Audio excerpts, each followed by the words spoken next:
18h, 19h30, Soyons Sport, Radio Shalom Besançon, 99.5 et sur www.radioshalombesançon.com. Bonsoir à vous, soyez les bienvenus sur Radio Shalom Besançon 99.5 et également sur le www.radioshalombesançon.com.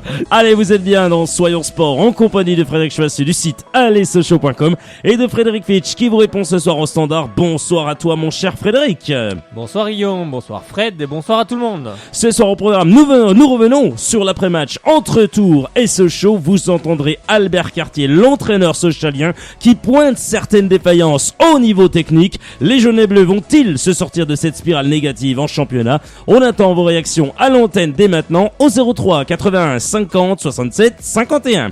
Ce soir, nous revenons également sur l'après-match entre l'ASM Belfort et Fréjus Saint-Raphaël. Pour revenir sur cette rencontre, votre invité ce soir est Maurice Goldman, l'entraîneur de cette équipe belfortaine. Soyons Sport vous donne toute l'actualité du football mondial, tels que tous les résultats du championnat de France de Ligue 1, de Ligue 2, avec la victoire de Nancy ou encore du Havre, futur adversaire du FCSM, mais aussi la défaite d'Évian ou encore celle de Créteil. Sans oublier la Ligue des Champions avant le choc Chelsea Paris Saint-Germain au stade Stamford Bridge. Nous reviendrons sur cette rencontre. Qui sera titulaire? Qui pourrait démarrer cette huitième de finale? Retour de la Ligue des Champions. Débriefing dans quelques instants. Rappelons que vous pourrez agir à l'antenne en nous appelant au 03 81 50 67 51. Soyons Sport avec Maurice Goldman, l'entraîneur de l'ASM Belfort, commence maintenant.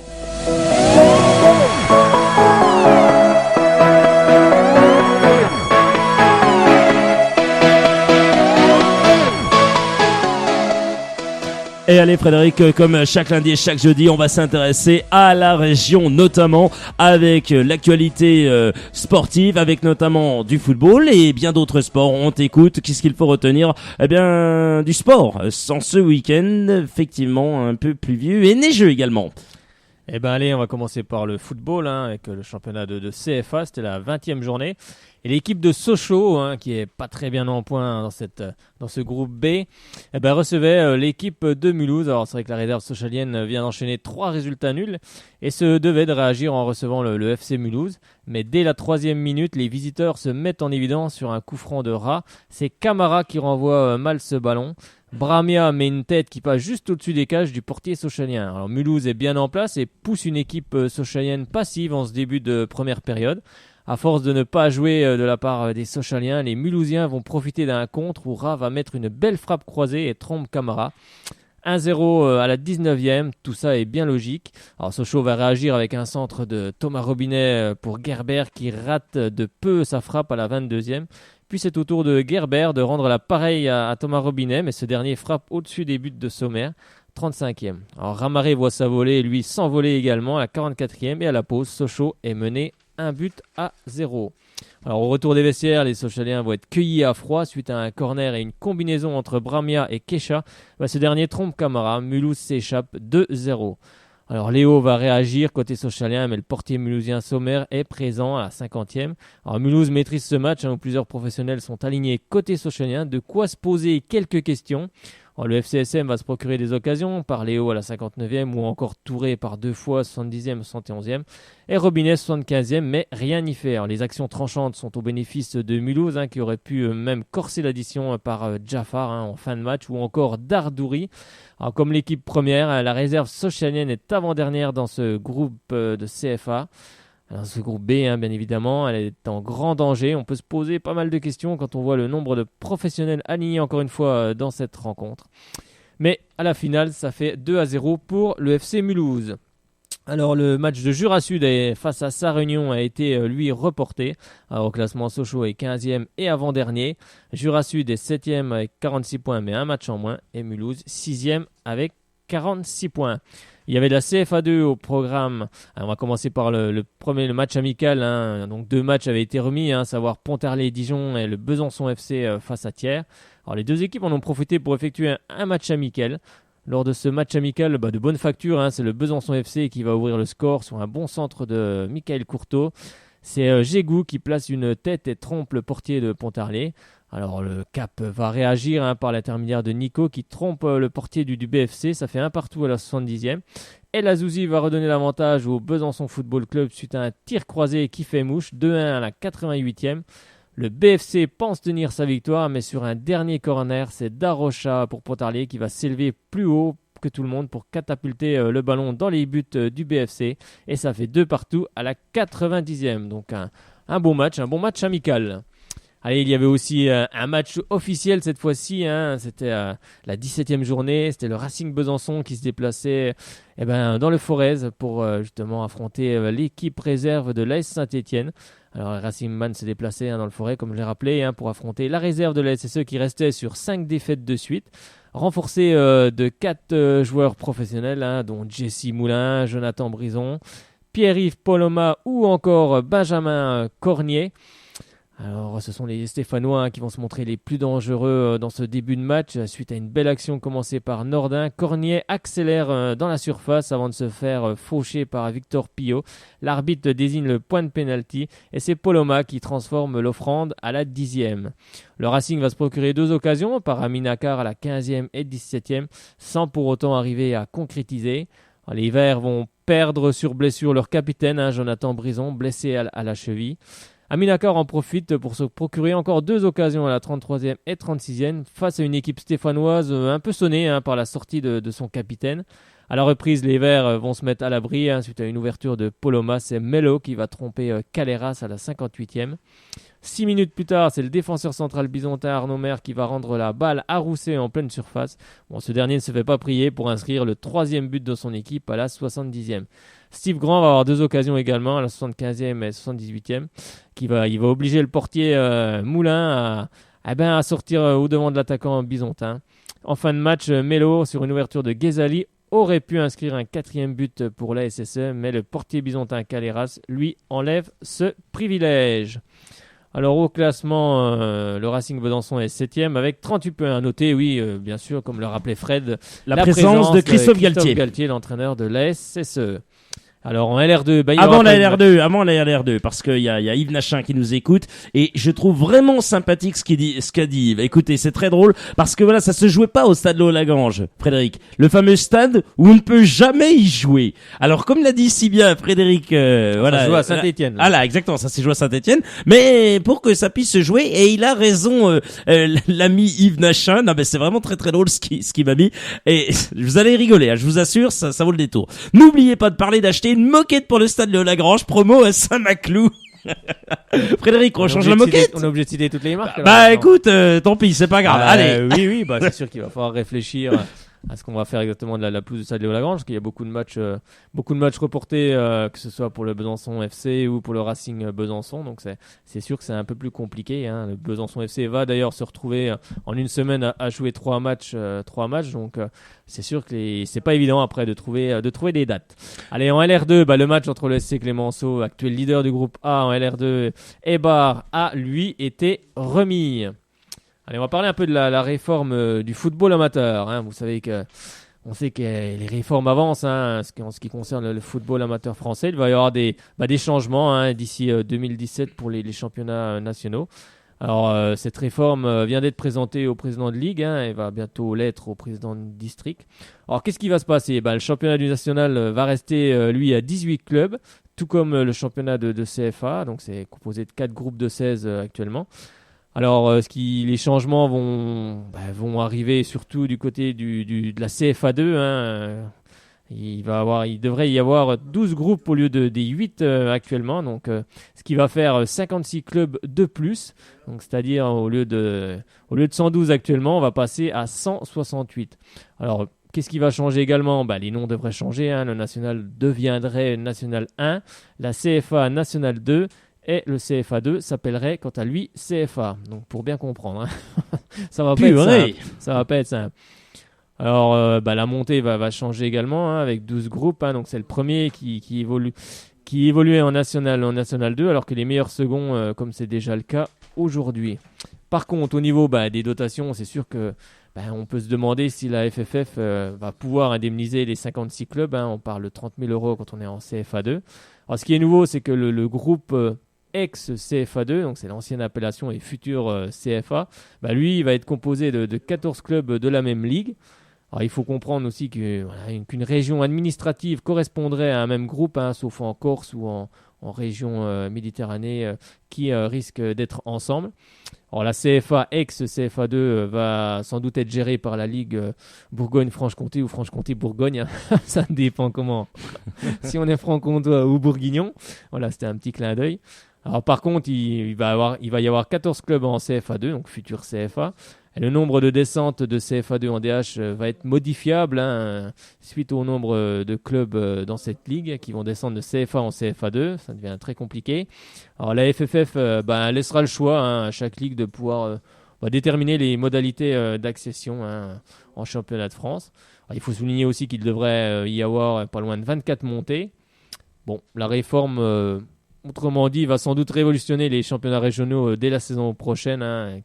Il devrait y avoir 2 ou 3 montées par DH et aucune descente en CFA2 pour justement obtenir ce chiffre de 168 clubs.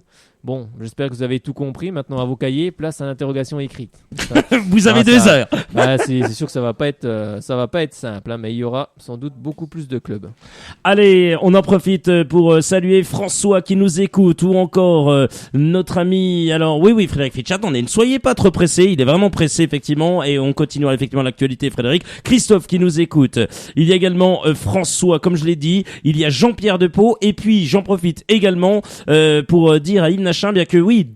Demain, vous le retrouvez entre 17h30 et 19h pour Shalom à vos côtés. C'est comme ça chaque mardi, chaque mercredi et chaque vendredi. Continue Frédéric. Allez, avec le handball, avec la LFH, le SBF se déplaçait du côté de Metz, donc assuré de disputer les playoffs. Le SBF se rendait sereine du côté de Metz pour affronter l'Armada Messine. Avant les matchs du soir, le SBF était 4e, mais devait perdre sa place au profit de Nîmes, sauf si le club du Gard, qui est en très mauvaise santé financière, devait abandonner. Alors, le SBF devait disputer son quart de finale face à Nîmes avec retour à l'extérieur. Alors, le SBF, pour sa saison dans l'élite, reste sur un bilan de 8 victoires et 8 défaites avant son match à Metz, donc son meilleur bilan depuis au moins 10 ans. Après 8 minutes de jeu, les filles de l'ESBF accusent déjà un retard de 6 buts, 7-1, emmené par une Anna Gros des grands soirs qui perfore la défense byzantine. On ne peut que constater les dégâts.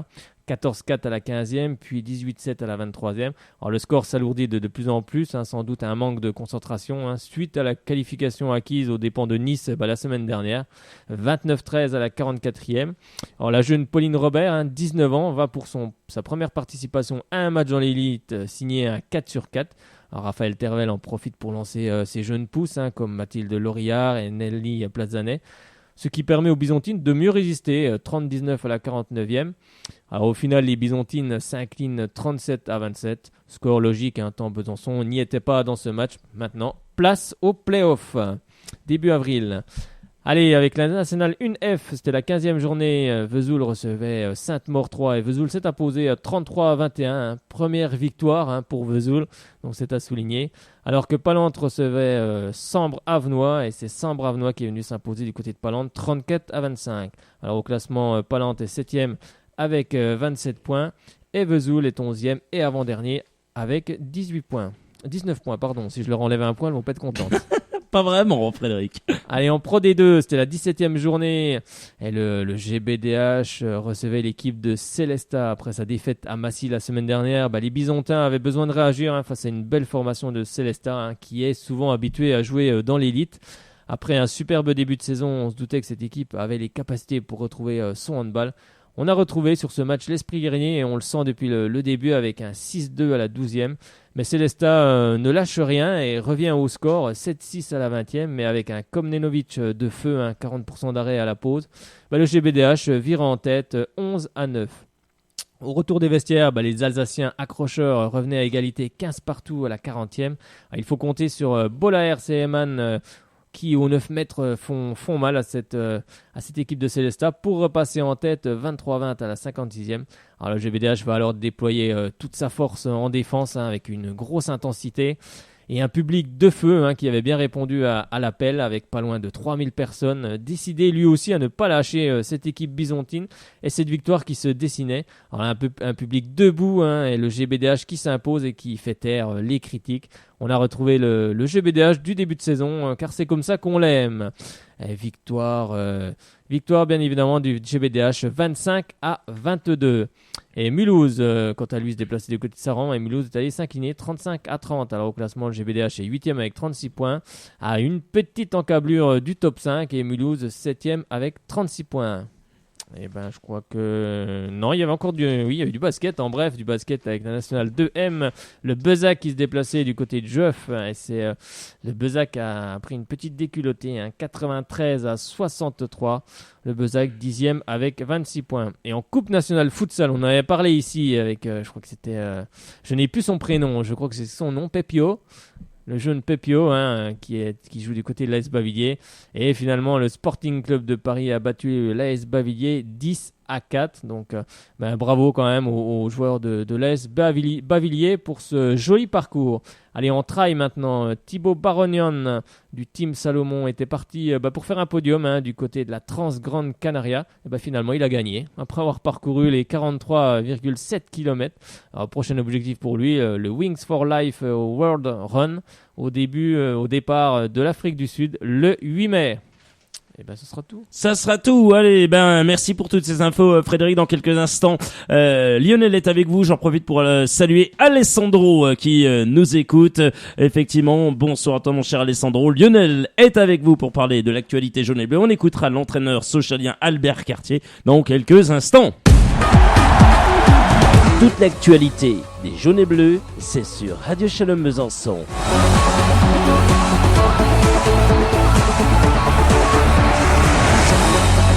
Merci à vous d'avoir choisi Radio Shalom Besançon sur 99.5 et également sur la toile, le www.radioshalombesançon.com. Nous sommes ensemble, allez, encore une bonne heure et 15, une bonne heure 15 ensemble avec toute l'équipe, avec Frédéric Fitch qui vous répond au 03 81 50 67 51 et on en profite pour saluer Lionel. Bonsoir.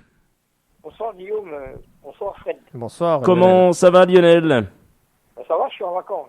Oh, tout se passe bien quand on est en vacances. Oui, quand on est en vacances, Lionel, quoi de mieux que de se poser, de se reposer un petit peu, de profiter de la neige également. Je vais aller voir l'entraînement demain matin. Là. Ah, aller voir les Sochaliens, effectivement, qui en Coupe de France sont héroïques et en championnat qui ont du mal. On a discuté avec Cartier justement après le match de Coupe de France. Qu'est-ce qu'il dit l'entraîneur sochalien?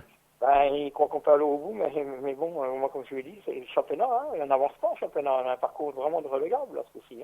C'est vraiment catastrophique, il me dit, c'est 4 matchs gagnés, comment tu veux faire? Tu gagnes pas un match? Oui, c'est là le problème. Tu prends un minimum de points même à l'extérieur, et chez toi tu gagnes pas. Oui, après, tu peux pas te sauver. Qu'on prenne un point ou 0, c'est la même chose pour moi. Je vois pas comment ils peuvent se sauver là, moi je suis très très inquiet là, non. Je suis très très inquiet. On n'y arrive pas contre les équipes de Ligue 2. Tours joue derrière tout le match pratiquement. Après, on prend toujours les mêmes buts, toujours les mêmes phases de jeu. Un coup franc qui vient de la droite ou de la gauche. Et le gars, il est tout seul, il est la tête. À chaque fois, le marquage n'y est pas. Beaucoup de fautes de la part des Sochaliens. C'est parce que les joueurs n'y sont pas. Non, mais la question, Lionel, et vous qui nous écoutez ce soir qu'on peut se poser, c'est comment le FC Sochaux-Montbéliard peut jouer au sol en Coupe de France, j'ai vu tous les matchs, et alors en championnat, c'est tout des ballons en l'air. Vas-y Adisako, amuse-toi avec ça, avec ces ballons tout en l'air. Même Albert Cartier l'a dit, aucune passe dans les pieds, aucune passe claquée. Je pense qu'à un moment donné, il faut pas sortir de Saint-Cyr, on est coach, on n'est pas coach. On sait très bien qu'une passe claquée dans les pieds, au sol rapidement, une touche de balle, on va mieux y arriver qu'envoyer tous des ballons en l'air. Quand tu joues en l'air, de toute façon, tu ne peux rien faire. Ou alors, t'as 2 grandes tours de 2,50 m et puis ils reprennent tous les ballons, et puis voilà. Là, c'était même pas des ballons en l'air, même pas des ballons au sol. Non, c'était tout des ballons en l'air. On a tout raté dans ce match. Je sais pas si on a tout raté. Moi, tout ce que je vois, c'est le jeu. On a 2 contre-attaques. Qu'est-ce que font les attaquants? À 4 contre 2. Qu'est-ce qu'ils font? Non mais je sais pas si vous avez regardé. Ils font des appels tout droit. Il n'y a pas un appel croisé. Pas un. On fait pas d'appel croisé. Quand tu pars comme ça à 4 contre 2, il faut faire des appels croisés. Il faut pas partir tout droit. Ils partent tout droit à chaque fois. Après, de toute façon, sur ce match, rien n'a été bon. On n'a pas été bon du tout. Moi, je vous le dis depuis longtemps. J'ai bien peur qu'on aille en national. Moi, je vous le dis. Après, on verra. Mathématiquement, c'est pas fini. Donc, je ne me trompe pas dans mes calculs. Là, je crois que si on gagne pas contre le Havre, les carottes sont presque cuites. Ah bah, il faut gagner contre l'heure. De toute façon, on les le dit. 3 points. Absolument les 3 points. On le dit depuis le début de saison. Hein. De toute façon, il faut 3 points à chaque match. Encore un point. Là. Niort, ils sont à 3 points maintenant. On arrivait déjà pas à 2 points, alors à 3 points, c'est presque une mission impossible pour nous. Bah après, on verra si c'est mission impossible ou pas. De toute façon, on n'aura plus rien à perdre. Au pire, on tombe. Donc après, c'est aussi aux joueurs. On va faire quoi si on tombe? On tombe, on ira en national et puis c'est tout. Mais le club il est mort si tu tombes. Le club il est mort, j'en sais rien. On verra une fois qu'on sera en national si on y va. On n'y est pas encore. Pour le moment, on est toujours en Ligue 2. Donc j'espère que. Si tu es en national, faut un actionnaire après. Après, on en a un pour le moment. Après, est-ce qu'ils nous suivront en national? Ça, c'est une autre. Il restera pas. Est-ce qu'ils nous suivront en national? Ça sera une autre question, un autre débat. Mais pour le moment, il faut jouer notre chance. Déjà qu'il n'est pas fiable, alors. Faut jouer notre chance en Ligue 2. Après, il faut comprendre pourquoi cette équipe n'arrive pas à faire un résultat après la Coupe de France. Hein. De toute façon, depuis qu'on s'est. On n'a pas pris les bons joueurs. On n'a pas pris les bons joueurs. Après, oui, de toute façon, oui. On peut se poser la question des joueurs, oui, cette fois-ci. De toute façon, on se la pose depuis un petit moment, mais oui, il y a certains. Quand on voit que c'est Jean de Fuchs le meilleur sur cette rencontre, on peut quand même se. Un match sur 2, un match sur 3, un match sur 5, ça suffit pas. C'est pour ça qu'on va descendre. C'est ce qu'avait dit Albert Cartier. Il dit on a des joueurs, on a 8 joueurs dans l'effectif qui sont à 100%, puis il y en a 3 qui sont un peu moins bons. Quoique sur ce match, à mon avis, il n'y en a pas que 3. C'est pour ça. Là, sur ce match-là, il n'y en a pas beaucoup côté. Oui, il y en a qu'un, c'est Jean de Fuchs. Bon, après, je veux bien comprendre, il y a eu la fatigue de certains. Je veux bien comprendre. Oui, après, on peut comprendre. C'est normal. La fatigue. Mais maintenant, on va pouvoir se reposer quand même. On aura moins de matchs. Ça sera que le 20 avril, la demi-finale. Maintenant, il faut se consacrer à fond pour le championnat. Ah bah oui, de toute façon, la coupe, faut plus en parler. La coupe, faut plus en parler. Maintenant, c'est le championnat. Maintenant, les joueurs, ils savent très bien ce qu'ils ont à faire sur le terrain. On va pas leur apprendre à jouer au football non plus, hein, donc ils savent très bien ce qu'ils ont à faire sur le terrain. Ils ont un club à sauver. En Coupe de France, c'est le championnat qui prime pour l'instant. Oui, après, tant mieux si on fait un bon parcours en coupe, tant mieux. On va pas s'en plaindre non plus. Mais après, ce qui serait bien, c'est que justement, après les victoires qu'on a engendrées en coupe, que ça apporte quelque chose derrière justement au championnat. Et depuis qu'on s'est qualifié, à chaque fois qu'on a passé un tour de coupe, à chaque fois derrière, soit on a fait des nuls, soit on a perdu des matchs. On n'a jamais gagné un match. Donc il y a un truc qui va pas. Il y a quelque chose. Après, faut pas non plus se voir trop beau, mais il y a des choses qui vont pas. C'est vrai, quand on voit les attaques qu'on a menées, on a eu 2-3 contre où on aurait pu faire des choses, mais moi je comprends pas qu'on fasse pas d'appel croisé à chaque fois, que les joueurs partent tout droit. Ça, je pense que c'est un tort. Après, pourquoi les joueurs ne le font pas, j'en sais rien. Après, ils ont eu une occasion, ils la mettent dedans. Ah, ça me tue, ça, les matchs comme ça. Oui, mais c'était préparé, hein. T'as vu? Tu peux pas jouer contre des équipes comme ça joue derrière. C'est pas un bon tour. C'est pas bon, mais c'est quand même une équipe. C'est une équipe. Oui, mais c'est une équipe type de Ligue 2. C'est une équipe. Oui, mais ils ont des bons joueurs de ballon quand même. Ils ont recruté quand même intéressant cette saison. Ils ont fait un bon recrutement. Après, ils se méfient de cette équipe de Sochaux. C'est le système Marco Simone. Ça joue derrière, ils ont une occasion, ils la mettent dedans. Ils la mettent dedans, c'est pas comme nous. Nous, ils nous en font je sais pas combien. Donc, il faut encore plus travailler à l'entraînement devant le but. On travaille encore pas assez pour moi. C'est qu'ils travaillent pas assez, c'est tout. C'est qu'on travaille pas assez. Et à un moment donné, il faut aussi. Je dis à Cartier, il faut y faire encore travailler plus devant le but, bordel. Déjà, faire des appels croisés, c'est ce qu'on apprend dans le football. Quand on part à 4 comme ça, à 4 contre 2, si tu fais des appels croisés, les défenseurs sont perdus. Les appels tout droit, ils sont tranquilles. Donc moi, je comprends pas qu'on n'arrive pas à gérer ça. Après, c'est vrai qu'on ne marque pas assez de buts. Hein. De toute façon, ça, on le dit depuis le début de saison. Quand tu vois la réserve qui a encore perdu avec 9 pros, oui, le Colasso, il est 0. Hein. Le Colasso, il est 0. Mais 0. C'est ce que je disais tout à l'heure. Il ne fallait pas le garder, celui-là. C'est ce que je disais tout à l'heure. Il n'a pas de ballon, ce gars-là. Il a rien. C'est ce que je disais dans le résumé du match. Hein. Il y a plusieurs professionnels dans l'équipe et on arrive à perdre ce match. Un but de sa faute, c'est le premier but de Colasso encore, en réserve. Attends, faut arrêter. Mais la réserve est en danger aussi. Donc il y a vraiment beaucoup de choses à remettre au goût du jour dans ce club parce qu'il y a des choses qui ne vont pas. Il ne faut pas le garder en fin de saison, Colasso. De toute façon, il y aura du ménage de fait en fin de saison. Si Sochaux reste. De toute façon, que Sochaux reste dans Ligue 2 ou que Sochaux tombe en national, il y aura du ménage de fait. En tout cas, je l'espère. Il faut faire du ménage. Là, il faut encore plus de ménage si tu es en national. Hein. Ah bah oui, bah là le ménage, Il faut en faire encore plus. Hein. le ménage, Ah, il donc, va se faire de lui-même, hein, comme on l'a fait quand on est descendu en Ligue 2. Hein, ça va être la même chose. C'est quand même navrant qu'on y arrive en coupe. On fait des super matchs en coupe. Et je suis persuadé qu'on va aller en finale, combattre à Marseille. Moi, je suis pratiquement persuadé qu'on battra Marseille. Bah, c'est parce que les équipes de Ligue 2, on n'y arrive pas. Bah parce que les équipes, les équipes de Ligue 1, elles laissent jouer un peu plus, elles laissent plus d'espace. Elles laissent plus d'espace et nous, on a une équipe qui, voilà, quand elle a des espaces, s'exprime mieux. C'est à nous de. Ben oui, mais le problème c'est qu'en Ligue 2, bah, les équipes restent derrière et puis elles attendent. Tours est resté derrière. Hein. Mais il aurait fallu prendre au moins un point. Je crois qu'un 0 ou 1 point, ça change pas grand-chose pour moi. Oui, mais enfin, c'était mieux de prendre un point. On n'était qu'à 2 points. Là, ça change rien. Il faut gagner des matchs, c'est tout. Hein. Bah, si on n'arrive pas à gagner de match, on n'arrivera pas à se sauver. Non, mais je pense que c'est dans le cas où il y avait 0-0 à la 87e. C'est ça qu'il veut dire, Frédéric. C'est ça qu'il veut dire, Frédéric. Tu dois prendre le nul. Effectivement, on dit pas ça, Fred. Je veux dire, à un moment donné, il y a 0-0 à la 87e. Il reste 3 minutes, les gars. Attendez. Qu'on prenne sur ce match 0 point ou 1 point, pour moi, ça change rien. Ah, si. À la fin, peut-être qu'à la fin, on aura besoin d'un point. Non, parce que si on n'arrive pas à gagner des matchs, on n'arrivera pas à se sauver. On ira en national. Il y en a qui disent c'est la faute de Werner, une erreur de placement, c'est le but qu'on prend. Après, la défense n'est pas tout reproche non plus. Hein. Je veux bien que Olivier Werner, effectivement, mais. Le défenseur, qu'est-ce qu'il faut tout seul, le gars? Qu'est-ce qu'il faut tout seul? Bah, c'est surtout, je crois que c'est Tekieu qui est juste avant, qui saute, qui rate le ballon. Oui. Ensuite, Marco est mal placé, Aguazi passe devant lui. Voilà, du moment qu'il passe devant lui, c'est bon, c'est fini. Oui, les mecs, alors, fini, hein. Ça se travaille ces phases de jeu là. Eux, du côté de Tours, ils l'ont travaillé. Hein. Ça, c'est quelque chose qui. Mais on travaille pas assez, la preuve. On travaille pas assez. Bah, sans doute qu'il y a de ça. Anaguazi, c'était bon, Anaguazi. Moi, j'aurais pris ici attention à Anaguazi. Oui, bon, après, c'est pas parce qu'il a marqué. C'est pas parce qu'il a mis un but, mais non, mais il fait des bons matchs à Tours. Attention. De toute façon, Tours est une équipe qui est en confiance en ce moment. Elle fait un très bon championnat. Ils ont recruté beaucoup de joueurs. À l'intersaison, des bons joueurs de ballon, comme on l'avait discuté ici avec Geoffrey Malfleury. Donc c'était une équipe qui était ambitieuse. Après, sur ce match, de toute façon, nous n'a pas été bon du tout, donc on méritait pas de gagner sur ce match. Mais après, le nul, oui, mais de toute façon, qu'on prenne un point là-bas ou qu'on en prenne 0, pour moi, ça change pas grand-chose. Ce qu'il fallait prendre, c'était 3 points. C'était 3 points qu'il fallait prendre. C'est dans notre situation. Tu ne peux pas prendre des 3 points. Un point, ça aurait été bienvenu contre Tours quand même. Hein. Oui, mais bon. Oui, non, mais c'est sûr. Oui, bon. Là, ça fait mal. Hein.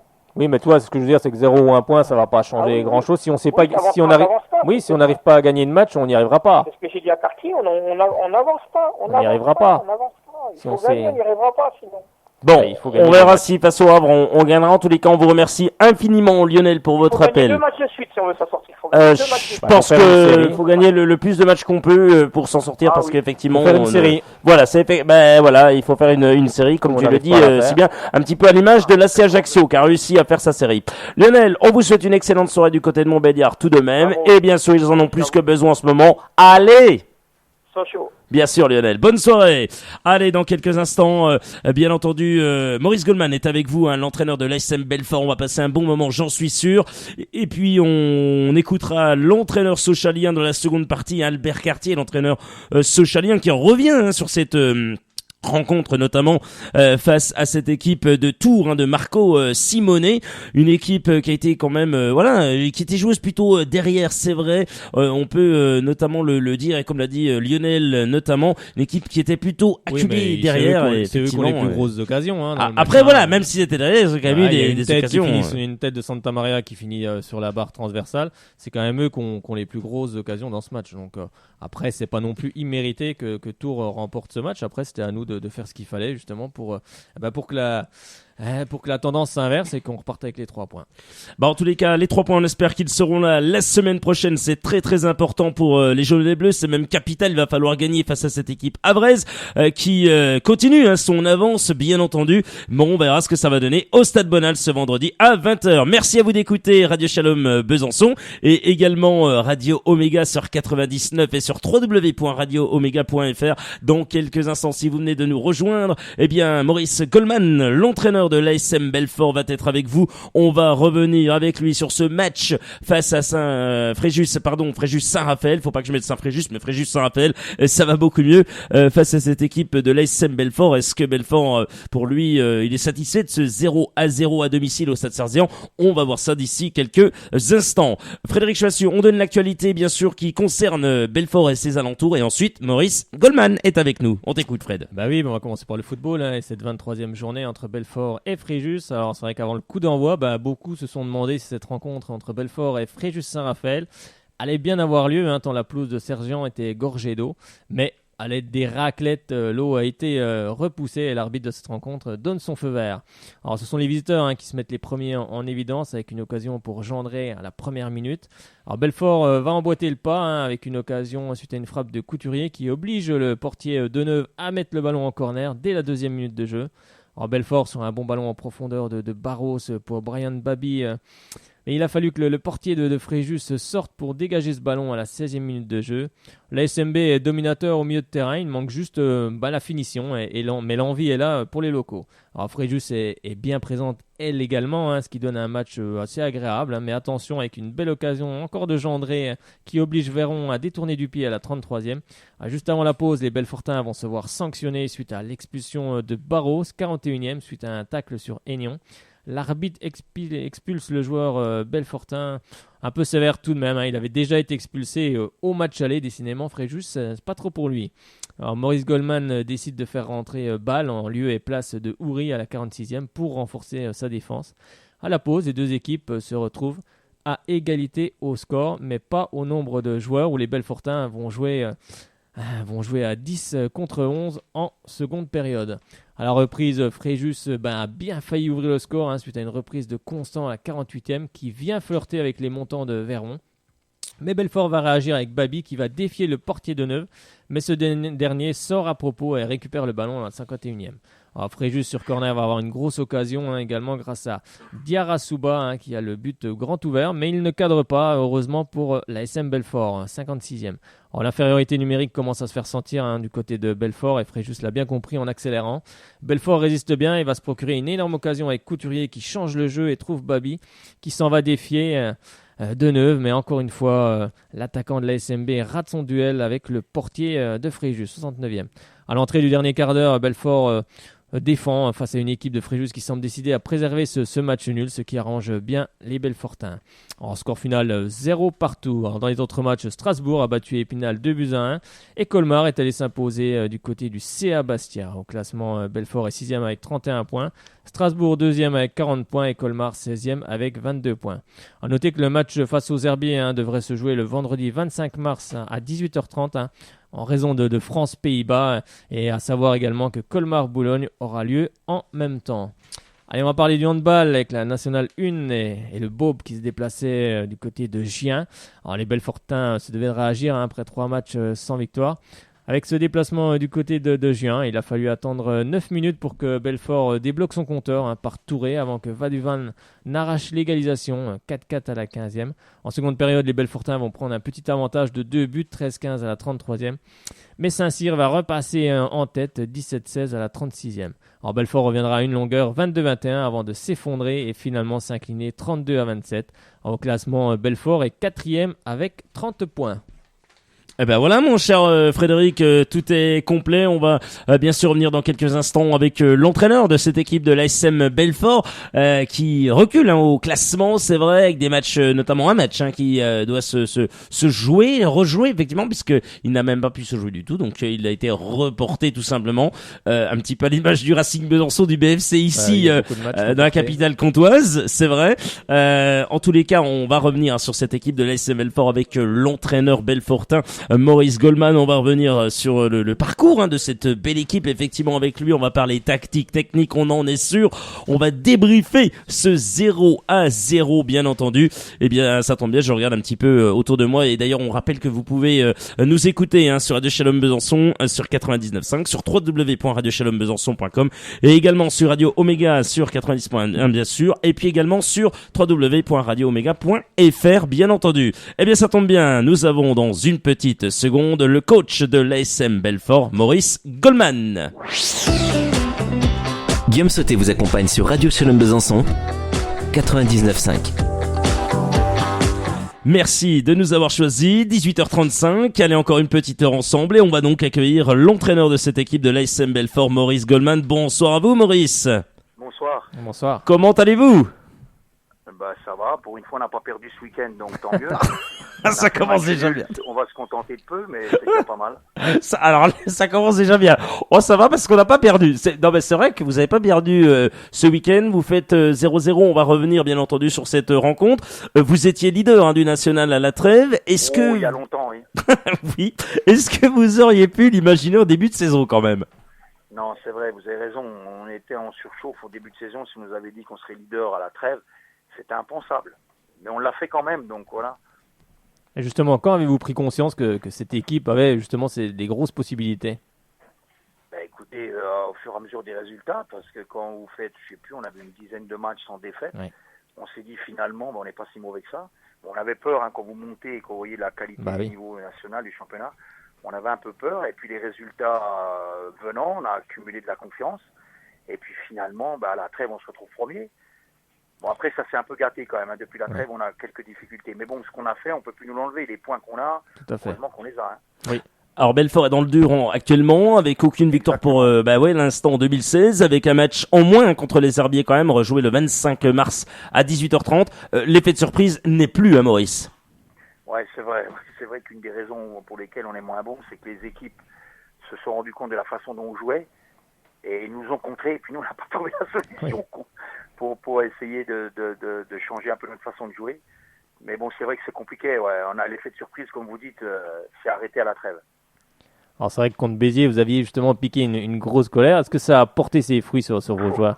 Oui, ça m'a fait du bien à moi. Vous savez, quand on est en train de prendre une grosse colère, c'est surtout pour se libérer. Oui. J'ai fait trembler quelques murs, mais bon, ça a servi, j'en sais rien. Ça m'a fait du bien à moi déjà. Libéré, délivré. Voilà. C'est déjà pas mal. Ça m'a libéré un peu les énergies, les mauvaises énergies. Bon, en fait, j'attendais une réaction le week-end après, mais on n'a pas pu jouer parce qu'il y a eu de la neige. C'est vrai. Oui, c'est vrai. Il y a eu les Herbiers, et puis dans la foulée, on est allé à Sedan, on a perdu 1-0. Donc finalement, ça a servi à rien. C'est vrai. Mais bon, voilà. Alors c'est vrai que vous avez quand on se met en colère, des coups, c'est qu'on est aussi mauvais que nos joueurs. La colère, c'est toujours une petite marque de faiblesse. C'est vrai. Mais quand même, ça fait du bien, puis ça prouve aux joueurs que il faut trouver un électrochoc pour casser cette fameuse dynamique négative. Oui. Bon, j'ai piqué une colère, voilà. C'était le plan B, comme on dit. Ça n'a pas marché. Oui, ça n'a pas marché. Il n'y avait pas de plan C, du coup, alors. Ah, il y a toujours un plan C, puis ça va jusqu'au plan Z. Il faut toujours trouver une solution. Oui, le management, c'est pas automatique. Ah non, ça c'est sûr. C'est comme les antibiotiques. Vas-y, Frédéric. Alors c'est vrai que vous avez affronté Fréjus ce vendredi. Un bon début de match, puis une expulsion sévère de Benoît Barros à la 41e, qui a compliqué justement les choses. Il avait d'ailleurs déjà été expulsé au match aller. Comment vous analysez justement cette rencontre? Là, finalement, le fait de se retrouver à 10, on a été bien meilleur qu'avant. Vous allez me dire qu'on devrait jouer à 10 tout le temps. Ah, des fois, on joue mieux à 10. À 10. En deuxième mi-temps, on a dominé Fréjus. On s'est créé 3 occasions face aux gardiens. Et à la limite, on méritait de remporter le match si on a été un peu plus efficace devant le but. Bon, 0-0, je suis content quand même, parce qu'à 10 contre 11 sur un terrain qui était détrempé, c'était pas évident. Mais pour vous dire, pour moi, en deuxième mi-temps, c'est ça le souci qu'on a aussi. Il y a le fait que les équipes se sont adaptées à notre style de jeu, on n'a plus de surprise, mais il y a le fait aussi que dans nos temps forts, on marque plus. Et là, contre Béziers, on a 3 occasions. Je sais pas si vous avez vu les vidéos sur les sites. Même moi, à mon âge, je pense que j'en ai une. Oui. Mais bon, voilà. Non, mais ça arrive, les attaquants, et là, on a un problème avec tous nos attaquants. Tous nos attaquants, ils ont tous, j'espère que c'est qu'une crise de confiance, parce que ils n'arrivent pas à marquer, alors qu'on se crée vraiment des occasions. Même contre Béziers, quand on a perdu, on a toujours 2-3 occasions nettes. Et on marque pas, et puis voilà. Donc là, 0-0, c'est pas mal quand même. On va dire que c'est un score logique, vu que ce sont 2 des moins bonnes attaques du championnat, en fait, Belfort et Fréjus. Ah ouais, nous on fait très fort. On a la meilleure défense du championnat avec Strasbourg, on a la moins bonne attaque. Ça, c'est un gros souci quand même, parce que quand vous marquez pas de but, bon, on n'a pas, je dirais pas mieux, mais quand vous marquez pas de but, vous pouvez pas espérer mieux que le 0-0. Hein. Exactement. Donc là, on a obtenu le 0-0, mais si jamais Fréjus avait marqué, je pense qu'on aurait perdu. C'est ce qui nous arrive à Sedan. À Sedan, pendant 20 minutes, on domine, on se crée 2-3 occasions dans nos temps forts, on les met pas. Sedan, il marque une fois, puis on perd. Voilà. C'est ça notre gros souci, c'est notre attaque qui est pas bonne. C'est pas faute de se créer des occasions. Hein. C'est vrai que c'est un petit peu à l'image aussi du FC Sochaux-Montbéliard qui, pareil. On va pouvoir les jumeler. Oui, c'est ça, hein, qui est pareil au niveau attaque. Voilà, c'est une catastrophe, on va pas se mentir. Ça va un petit peu mieux ces temps-ci. Et au niveau défense, bon, malgré là les derniers buts encaissés, mais après, on est voilà, c'est vrai que c'est. Il doit y avoir un microclimat dans le Nord-Franche-Comté. Oui, je crois bien. En fait, c'est ça. Je crois bien. À mon avis, c'est ça depuis la trêve. Ou alors il y a un marabout qui nous a planté les aiguilles à Sochaux et à nous, et on n'arrive plus à gagner les matchs. En fait, c'est Frédéric Chevassuc avec de l'eau bénite. Justement, ça devrait marquer justement avec de l'eau bénite. Ouais, mais je vais remettre du sel. L'année dernière, j'ai mis du sel, on est monté. Je vais en remettre un peu dans les 2 buts. Là, c'est peut-être ça qui manque. C'est peut-être ça. Les vieilles recettes qui marchent, c'est le plan W. Oui, ça c'est le plan. Voilà, là, ce sera le plan W. Alors, au point de vue comptable, c'est tout de même. Oui, Frédéric, vas-y, continue parce que je suis tellement. C'est vrai que sur ce match, comme vous l'avez dit, c'est vrai qu'on a vu quand même un bon Belfort avec justement la manière. Ça a dû quand même vous rassurer. Ouais, surtout l'état d'esprit, parce que moi j'étais inquiet en fait. Ce qui a beaucoup changé depuis la trêve, indépendamment de ce qu'on a dit des adversaires et le fait qu'on marque pas, c'est qu'on n'était plus une équipe. C'est-à-dire que au début, quand on a commencé, on avait tellement peur d'être ridicule que tout le monde faisait des efforts les uns pour les autres. Donc on avait une grosse cohésion d'équipe. Et ce qui frappait, d'ailleurs les supporters me disent ça, ce qui frappait, c'est que on courait tout le temps pendant 90 minutes. Et depuis la trêve, on courait moins. Ouais. Et ça, c'est flagrant depuis les tribunes. Et nous, on n'a pas tellement de marge de manœuvre avec le niveau de jeu. Enfin, avec les joueurs qu'on a, on n'a pas des super joueurs. Donc, si jamais on n'est pas à 200% dans l'état d'esprit au niveau engagement, au niveau solidarité, on a du mal. Donc là, j'ai retrouvé ça contre Fréjus. Donc là, vous avez raison, c'est un des gros points positifs du match. Alors, c'est vrai qu'au point de vue comptable, c'est tout de même un très bon point, car ça reste un championnat très homogène et très difficile. On n'a jamais vu ça. L'année dernière, en national, il y avait 3 équipes qui étaient déjà larguées à ce moment-là, et puis il n'y en avait plus qu'une à mettre deux. Alors que là, tout le monde peut battre tout le monde. La preuve, Fréjus, là, ils ont battu Strasbourg le week-end avant. Oui, tout à fait, 1-0. Nous, on n'a qu'à 5 points du premier relégable. C'est un truc de fou. Hein. Ouais. Et on n'est pas si loin que ça du podium, je crois bien. Si on gagne le match en retard. Donc, c'est excessivement serré. Mais bon, pour tout vous dire, à la trêve, on regardait vers le haut, mais là, on regarde vers le bas, nous. Hein. On regarde dans notre dos parce que, parce que ça peut très très serré. On est incapable de dire qui va descendre. Hein. Ça peut remonter aussi, mais c'est vrai que votre point fort aussi, c'est pas l'attaque, c'est sûr, mais c'est certainement la défense avec 14 buts encaissés comme Strasbourg. Défense du groupe avec Strasbourg. Ça, c'est quand même très très important. Heureusement, si on n'avait pas ça, on serait relégable. Hein. Oui. Parce que vous n'avez pas d'attaque, vous n'avez pas de défense. Oui, c'est compliqué. C'est pas loin de la dernière place. Hein. C'est compliqué. Au moins, on a un gros point fort. Oui, faut le garder. Oui, pour l'instant, on le garde bien celui-là. Vous avez pris 2 renforts offensifs cet hiver avec Brian Babi et Lié Souris. Ouais. Il faut que ces 2 joueurs s'adaptent aussi. Hein. Ah punaise, on a pris 2 renforts offensifs. Et pour l'instant, ça paye pas. Hein. Parce qu'en fait, les matchs qu'on fait, que ce soit nos 2 renforts offensifs, ils se retrouvent face au gardien, ils marquent pas. Nos anciens buteurs comme Thomas Régnier, qui était meilleur buteur l'année dernière, ne marquent pas non plus. Kuski ne marque pas. Et je vous dis, c'est pas faute de se créer des occasions. Donc je sais pas, je pense que ça va changer. On a l'habitude quand même, hein, chaque saison c'est comme ça. Et subitement il y aura un déclic et puis on va en marquer. Oui, c'est une histoire de confiance. Je sais pas, c'est bizarre la dynamique d'un groupe. Là on est dans une spirale hyper positive à l'aller. Tout nous réussissait, on était dominé pendant 20 minutes, puis subitement on mettait 2 buts. Et là par contre c'est nous qui dominons et on prend les buts. Donc c'est la dynamique inverse, la spirale inverse. Je préférais celle du début d'année. Hein. Oui, c'est sûr. Nous aussi, oui, c'est sûr. Alors, c'est vrai que vous êtes un adepte du 4-4-2 et que vous changez jamais. Est-ce que justement, c'est un système de jeu qui est de moins en moins utilisé et, voilà, moi, je trouve que c'est un bon système de jeu. Moi, je trouve que c'est un bon système. C'est de moins en moins utilisé. C'est vrai qu'on voit beaucoup d'équipes qui changent au gré des. Mais je trouve que moi, le 4-4-2 est un très bon système. On fait du 4-2-3-1, on a qu'un attaquant, puis on a le petit Ouvry qui tourne autour. C'est vrai que moi, j'aime bien ça, j'aime bien avoir 2 récupérateurs. Ouais. Pour l'instant, ça nous a souri. Hein. Oui. Mais bon, peut-être que je serai obligé de changer comme les autres. Hein. C'est vrai que le 4-4-2, c'est vrai, à l'image de Gourcuff également. Hein, c'est l'école un petit peu Christian Gourcuff également, un 4-4-2 à plat. C'est vrai. Ouais, nous on fait ça. Les couloirs sont occupés. Quand vous perdez le ballon, le terrain est bien quadrillé. Mais bon, ça nous a permis de monter tout ça. On est parti avec le 4-4-2 de la DH nationale, donc c'est pas si mauvais que ça. Hein. Oui, tout à fait. Alors vous allez jouer ce vendredi 11 mars du côté d'Épinal, qui se situe dans la zone rouge. Ça serait bien d'aller s'imposer dans les Vosges, un petit tour dans les Vosges. Surtout de mettre Épinal assez loin. Oui, aussi également bien vu Frédéric. À Maurice, faut y aller là. Ouais, mais là ça va être très très chaud parce que déjà au match aller ils avaient dû expulser. C'était un match très très compliqué. On avait gagné 2-0, ils nous avaient dominé pendant 20 minutes.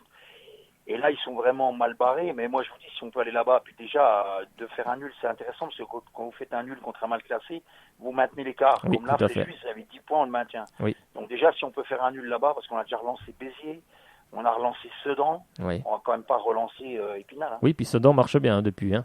Ah bah depuis, vous vous rendez compte, ils nous ont battus, ça y est, ils ont été gagnés à Dunkerque. Oui, ils ont gagné Dunkerque. Pour l'instant, on est des gentils, nous. Oui, puis à Épinal, c'est vrai que c'est la moins bonne défense du championnat, donc il y aura sans doute des occasions pour Belfort. Après, il faudra les concrétiser. Ouais, nous, on est la moins bonne attaque, donc j'espère qu'on va se réveiller là. Mais... Une des moins bonnes, hein, pas la pire. Hein. C'est le Fréjus la pire. Ah, c'est Fréjus, mais on doit pas être bien loin parce que ça fait je sais pas combien de temps qu'on n'a pas mis de but, nous. Fréjus 14 buts et puis Belfort 18. 18 buts, c'est une honte. Mais bon, c'est pour ça qu'on est en difficulté en ce moment, c'est pour ça qu'on ne fait plus rien. Si on pouvait marquer au moins un but, on assure au moins les nuls, et si on avait fait 2-3 nuls, on serait déjà presque maintenu là. On aurait mis les autres à 6-7 points, et puis c'était bon, mais bon. Oui, ça va. Le foot, c'est compliqué. Hein. Heureusement, il n'y a qu'au foot, vous voyez ça, que le dernier peut battre le premier. Hein. Bah oui, c'est exactement ça. Au basket, c'est impossible, en handball non plus. Hein. Oui, c'est vrai, ça. Ouais, c'est très difficile. C'est vrai qu'il n'y a qu'en football, c'est pour ça que c'est un sport le plus populaire aussi également, parce que le petit peut battre le gros. C'est vrai. Hein. Voilà, tout le temps. Puis bon, une saison est longue aussi, Maurice.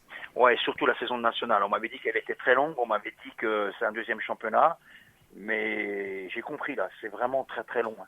Et les matchs sont très très durs. Un match de national, c'est au niveau engagement physique, mental et tout, c'est 2 matchs de CFA. Hein. Ouais. Oui, ça les joueurs, ils sortent des matchs, ils sont rincés. Hein. Il leur faut 2 jours pour récupérer. Hein. Oui, c'est ça aussi. Alors qu'en CFA, le lendemain, ils pouvaient faire quelque chose. Là, ils ont du mal vraiment. Hein. Mais bon, chaque division a ses difficultés. Hein. Mais là, c'est vraiment compliqué. C'est très très dur la nationale. En plus, vous avez des bonnes équipes et des bons joueurs. Et la qualité, c'est que personne ne lâche rien. Hein. Oui. Pendant 90 minutes, c'est un duel qui dure. Les 2 équipes, ils veulent gagner. Il n'est pas comme dans les autres divisions où il y en a qu'un sur le nul. Là, tout le monde veut gagner. Donc, ça fait des matchs agréables. Hein. Oui, c'est ouvert. Puis pour les joueurs, c'est aussi un apprentissage. Hein, pour beaucoup qui n'ont pas connu aussi ce niveau. Bien sûr, il y en a qui sont partis comme moi de n'importe quoi, de l'ADH. Oui. Bah donc, oui, c'est vrai ça. que le chemin parcouru, c'est pas mal. Oui, c'est pas mal. Ouais, oui. T'es en DH et puis bientôt en national. Oui, c'est plutôt pas mal, oui. C'est pas mal. Et puis c'est intéressant parce que c'est comme je vous dis, à chaque niveau à ses exigences. Et là, en national, on est servi là. Hein. Oui, c'est vrai. Alors c'est vrai qu'en Belfort va recevoir ensuite Colmar, encore un mal classé. Et ensuite, les Herbiers qui aussi à la lutte pour le maintien. Hein. Alors, ça va être 2 concurrents directs où il faut prendre des points à Serzian. Si on négocie bien ces 3 matchs, là on pourra parler de maintien. Si on les négocie bien. Oui. Par contre, si on les négocie mal, on va s'arracher. Mais bon, on a l'habitude. Hein. Quand on était à CFA, combien de fois on s'est maintenu au dernier match? Combien de fois? Oui, en CFA, oui. Donc on a dans notre ADN de Belfort, on sait ce qu'il faut faire pour pas descendre. Les qualités d'engagement, de solidarité, de niaque, de grinta, on les a quand même. Oui, c'est ça, il ne faudra rien lâcher. Ah, il ne faudra rien lâcher. De toute façon, c'est ça le foot. Hein. Oui, c'est ça. Surtout en national, si à un moment vous relâchez, vous êtes puni tout de suite. Hein. Ouais. En CFA, on ne se rendait pas trop compte. Bon, en CFA, on était au-dessus du lot l'année dernière. Exceptionnellement, on a terminé avec 16 points d'avance sur les autres. Donc l'année dernière, c'était facile. On dominait, on avait la possession de balle. Alors que là, on court après le ballon et il faut s'arracher. C'est pas le même niveau. Oui. Mais c'est quand même beaucoup plus intéressant international. Hein. C'est un autre monde. Hein. Oui, c'est sûr qu'en CFA, vous aviez, même si on est mené à 1-0, on a toujours la possibilité de revenir. Quand en national, c'est déjà plus compliqué. Et là, il faut. En national, de toute façon, tous les résultats s'arrachent. Hein. Oui. Même Strasbourg, vous avez vu, là, ils ont battu Épinal 2-1, ils ont battu 2 pénaltys. Hein. Oui, quand on a eu les interviews de l'entraîneur de Strasbourg, du Quai-Pérou, il était un peu irrité parce que la presse croit toujours que Strasbourg devrait gagner 4-5-0. Et il dit que c'est très compliqué. Il n'y a pas un match de national. Tout le monde souffre en national pour gagner. Hein. Non, la preuve, il y a énormément de nuls. Donc c'est une division très très dure. Mais moi, je suis impressionné par le niveau quand même. Oui, puis c'est vrai que les écarts de points, il n'y a rien en écart de points. Il n'y a pas beaucoup. Rien. Donc ça veut dire que les équipes sont très proches. Exactement, ouais. Même le dernier, même Colmar, vous avez vu, ils ont enchaîné 2 victoires. Oui, ils ont gagné à Bastia. Là, ils ont failli, ils ont mis vraiment, Strasbourg a eu vraiment des difficultés à les battre. Donc, nous, on s'attend à une belle réception aussi là-bas. Mais c'est ce qui fait le charme aussi de ce championnat-là. Personne ne lâche rien. Et c'est vrai que les spectateurs sont contents parce que les matchs sont très engagés, très ouverts. Tout le monde veut gagner, tout le monde veut marquer. Donc, c'est super intéressant. Par contre, vous laissez des plumes parce que physiquement, c'est hyper exigeant. Hein. Oui, voilà, c'est ça. On peut laisser des plumes aussi sur le côté physique, quoi. Il faut bien récupérer dans la semaine. On m'avait dit que la récupération était importante. Et c'est super important. Hein. C'est un des paramètres importants aussi pour les bons résultats. C'est vrai. Mais bon, les joueurs que j'ai, ça va, ils sont sérieux. toute façon, s'ils n'étaient pas sérieux, ils ne pourraient pas jouer. Hein.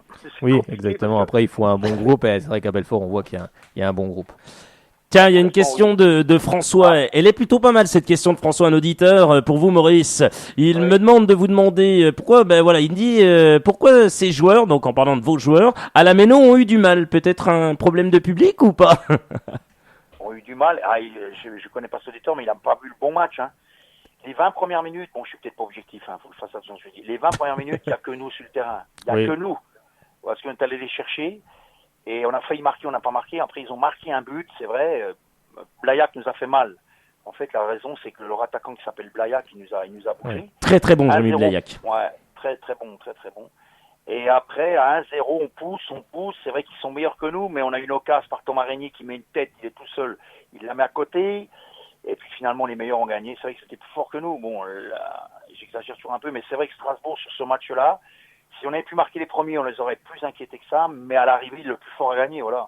Oui, c'est ça l'important. Il n'y a pas de honte à perdre contre plus fort que soi. Non, l'important, c'est de marquer en premier. C'est vrai que. Voilà, si on avait pu marquer en premier, parce que quand vous marquez en premier, après. Le match, il change. Ça change tout. Hein. Déjà, eux. Bon, par contre, Strasbourg, ce qui est impressionnant, c'est le public. 15 000 personnes. Eux, ils sont vraiment un deuxième homme. Hein. Oui, ça doit être impressionnant. Hein. Ah oui, c'est impressionnant. Mais ça a motivé, c'est pas une excuse pour nous, hein, parce que moi j'ai vu mes joueurs aussi motivés. Quand il y a 15 000 personnes qui poussent, je vous garantis que ça court partout. Hein. Bah oui, c'est vrai. Partout, hein. C'est vrai que quand on rentre dans le stade puis qu'on voit 15-20 000 personnes comme ça, même qu'on soit l'équipe visiteuse, ça transcende quand même un petit peu. Ah oui, ça transcende. Hein. Mais je dis, moi je suis rentré sur le terrain avec mon adjoint, on s'est fait siffler déjà. Je dis, tiens, c'est bizarre. Quand même, national, vous faites siffler.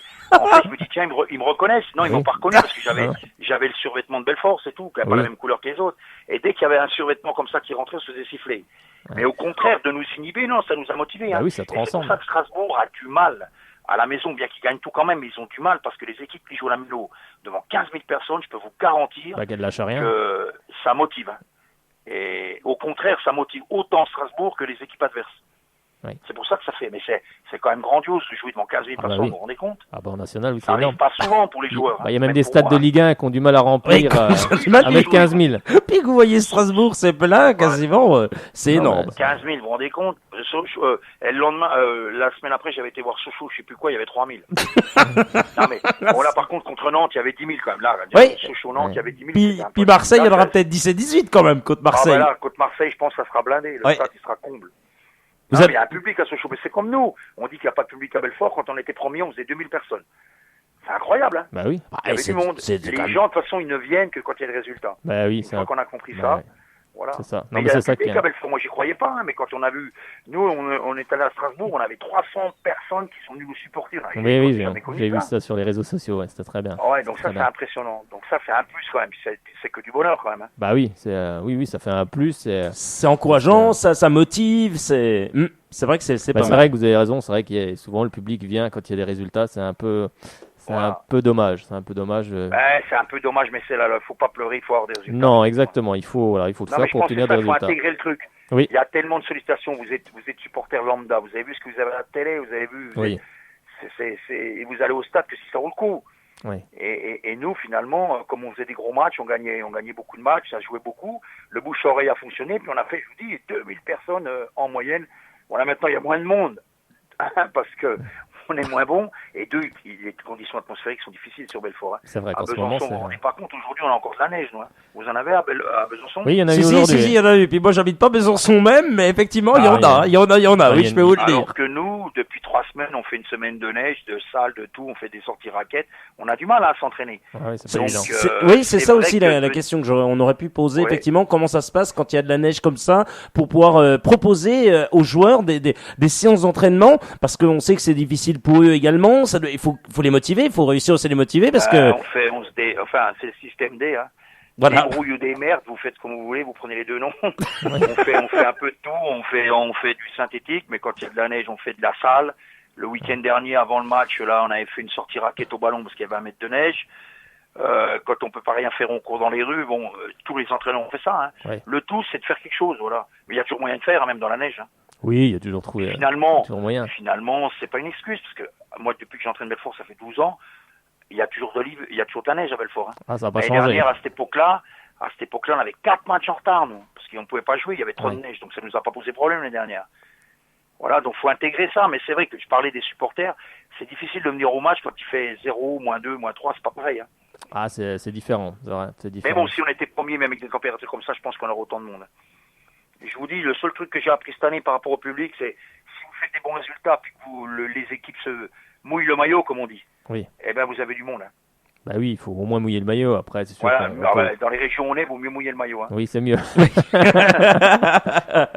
Ah bah tiens, on va rester un peu avec de l'humour, ce que j'allais dire, pour le côté humoristique. La saison dernière, vous conduisiez le bus. Est-ce que cette saison, c'est encore le cas, Maurice? Ben oui, quand on part en bus, mais moi, je suis pas obligé de le faire. Hein. mais je préfère. Moi, quand je suis au volant, je pense à la conduite, je pense pas au foot. Non, mais le bus, ça a toujours été comme ça. On s'est toujours trimballé comme ça, nous. Il y a 2 bus. Moi, j'en conduis un autre en conduit un autre. C'est le énorme. prend sa voiture. Et puis, on a voyagé comme ça toute l'année en CFA. Hein. Bah oui, c'est. Bon, là, cette année, de temps en temps, on prend un grand bus. Et quand on va loin, il faut prendre un grand bus ou on prend le TGV de temps en temps. On n'a encore pas pris l'avion, mais voilà, en national, c'est un peu plus compliqué. Mais à Branche, on est parti en bus, je conduisais le bus. À Sedan, on est parti en bus, je conduisais le bus. Là, ça fait mais une bon, trotte. c'est pas. Je suis pas obligé de le faire, hein. Mais je préfère faire ça que de penser au match derrière. Quand vous êtes dans un minibus, à quoi vous faites? Déjà dans un minibus. C'est pas mon style des jeux vidéo, je sais pas quoi ce qu'ils ont dans les oreilles là. Oui. Donc finalement, je préfère conduire et me concentrer sur la conduite. Oui, voilà, au moins ça détend, ça soulage. Ouais, Oui, non, On pense à autre chose. c'est vrai que Exactement. Maurice Goldman avec du Jules et puis du soprano dans les oreilles. Ah si, j'adore. Si, non, ils mettent du soprano. Moi, j'adore leur musique là. C'est Ah. vrai que, mais je me vois pas mettre le casque. Ah, le casque, pour moi, c'est une catastrophe. Mais ils ont tous le casque, hein. Oui, maintenant, oui, c'est. Mais bon, c'est pas grave. Ça. Oui. Moi, je préfère conduire, donc voilà, j'ai pas besoin. Je mérite pas une médaille pour ça, hein. Non, mais c'est vrai que c'est. Non, Non, mais mais ça résume Plus ça. chauffeur que moi, mais- Non mais ça résume la Ça famille. résume le club de Belfort. La- le club voilà, familial. et- C'est- Oui, on a toujours fonctionné comme ça, nous. Ouais, c'est ça. On a un fonctionnement très, très amateur, mais c'est de nos forces aussi. Oui. Parce que moi, depuis le temps que je suis là-dedans, je me suis aperçu d'un truc, c'est que si vous mettez les joueurs trop dans le confort, c'est ce qui peut-être nous est arrivé à la trêve, où on était premier. Oui. On est tous rentrés chez nous. Moi, quand je discutais avec des gens, on me disait que j'étais le meilleur entraîneur du monde. Bon, à mon âge, ça va, j'ai pu relativiser, mais les joueurs ont dû rentrer en disant, punaise, tu vas monter en Ligue 2, oh, qu'est-ce que t'es bon et tout. Et c'est ça, se Et voir trop tôt inconsciemment, arriver. on se relâche, on est dans le confort et boum. Oui, et c'est vous êtes punis. Oui, quand on se voit trop tôt arriver, c'est vrai que on peut. Ah bah c'est partout pareil. Hein. Oui, c'est partout pareil, c'est partout pareil. Eh ben, en tous les cas, on va vous souhaiter une excellente soirée et puis on vous remercie. Merci. Ah mais vraiment, hein, du côté de Belfort, on vous remercie infiniment Et allez, de votre ça, ça va claquer du Ah, côté là, d'Épinal. Exactement, ça va claquer. Je le sens. But de Thomas Ça va Régnier. marquer. Allez, Régnier va marquer. Et Donc puis, vous me forcez à le mettre dans l'équipe parce qu'il était remplaçant là. Donc je le mets contre Épinal. oui, vous le mettez contre Épinal. Allez. Et ben je vous garantis que je le mets contre Épinal et si jamais il marque pas, je vous rappelle lundi prochain. Eh ben, promis. Eh ben, on fait comme ça, Maurice. Allez, on fait comme ça. je Allez. je vous le mets titulaire contre Épinal. Et si jamais il marque, quoi qu'il arrive, je vous rappelle. S'il marque, je vous félicite. S'il marque pas, c'est de votre faute. Eh ben, vous savez quoi? S'il ne marque pas, je vous paye le champagne. Allez, je le fais. Ah ben c'est parti. On fait comme On ça. fait comme Et s'il ça marque, Eh ben, c'est et parti. S'il marque, c'est moi. C'est Pas de moi. souci. Eh ben, pas de souci. Bon, Voilà, Thomas, t'as intérêt à marquer. Ah oui, c'est Et vrai. moi, Bon. je préfère vous payer le champagne. C'est-à-dire, si je vous paye le champagne, c'est que Thomas a marqué et c'est bon signe pour nous. Exactement. Exactement. Eh ben, en tous les Voilà. cas, eh ben, lundi prochain, alors, à lundi prochain pour le petit coup de fil, alors. Il n'y a pas de souci. Je serai là. Eh ben, pas de souci. Bon, on passera le petit coup de fil, c'est promis, Maurice. Merci Ok, c'est à gentil. vous. Très Ouais, de bonne rien. soirée. Et allez, la SM Belfort. Merci. Allez, Bonne belle soirée, soirée. Maurice. Allez, au revoir, à bientôt. Oh purée, excellent, Frédéric Chevassu, grand moment avec l'entraîneur Comme de cette toujours. équipe de SM Belfort. Il faut que je prépare ma bouteille, je crois bien, parce que sinon, ben voilà, hein, on a tout compris, Allez, quoi. Faut espérer que Thomas va marquer, hein, ce sera bien pour Et Belfort. Frédéric, donc ça veut dire qu'il sera titulaire? T'imagines? Après, on ne sait pas, on va voir. Hein. On va voir, on va voir, on Il va va se voir. passer beaucoup de choses d'ici là. Mais... Eh, ne te laisse pas, hein. Ouais, après, ce qu'il faut souhaiter, c'est Non, oui, non, c'est- plaisante, c'est mais- que Belfort remporte ce match. À Exactement, Épinal, Frédéric. hein, Épinal, un concurrent aussi. Une équipe qui joue, qui est dans le bas de tableau en ce moment, et comme le rappelait Maurice Goldman, c'est vrai que c'est bien aussi de maintenir l'écart avec les équipes du bout de classement, du fond de classement. Donc on espère bien sûr qu'ils vont s'imposer du côté d'Épinal, mais c'est vrai que on s'en rappelle, hein, il y a quelques années, Sochaux était allé disputer un match amical contre Épinal et ça n'avait pas été simple. Je crois qu'ils avaient perdu 3-1 ou 2-1. Donc c'est aussi une belle équipe, Épinal. Cette saison, elle a un peu plus de mal, mais c'est vrai que ce championnat national est très homogène et très difficile, hein, comme l'a rappelé Maurice Goldman. Donc il faut espérer justement que Belfort ramène quelque chose, mais c'est vrai que c'est les points qu'ils ont pris en début de saison, on fait beaucoup de bien à l'heure actuelle en tout cas. En tous les cas, Frédéric Chuassu, on va remercier celles et ceux qui nous ont bien sûr rejoints il y a quelques instants, Frédéric, parce qu'il faut que je remercie Radio Oméga 99 et sur radio-oméga.fr d'avoir été avec nous, Frédéric. Justement, il y a un petit jeu justement sur Radio Oméga en ce moment, donc si vous pouvez aller sur la page Facebook de Radio Oméga 90.9 et vous likez, et puis il y a des livres à gagner, des CD, enfin vous verrez, vous regarderez sur la page. Voilà, c'était le petit mot que je voulais faire passer. Avec grand plaisir. Salutations à vous tous. Vous pouvez continuer à nous suivre sur www.radioshalombesançon.com et également sur 99.5, bien entendu. Ça, c'est la fréquence. Elle n'a pas changé. Vous écoutez Radio Shalom Besançon. Dans une seconde, Bernard est avec vous. Les dernières infos sur le FC Sochaux-Montbéliard, c'est sur Radio Shalom Besançon 99.5.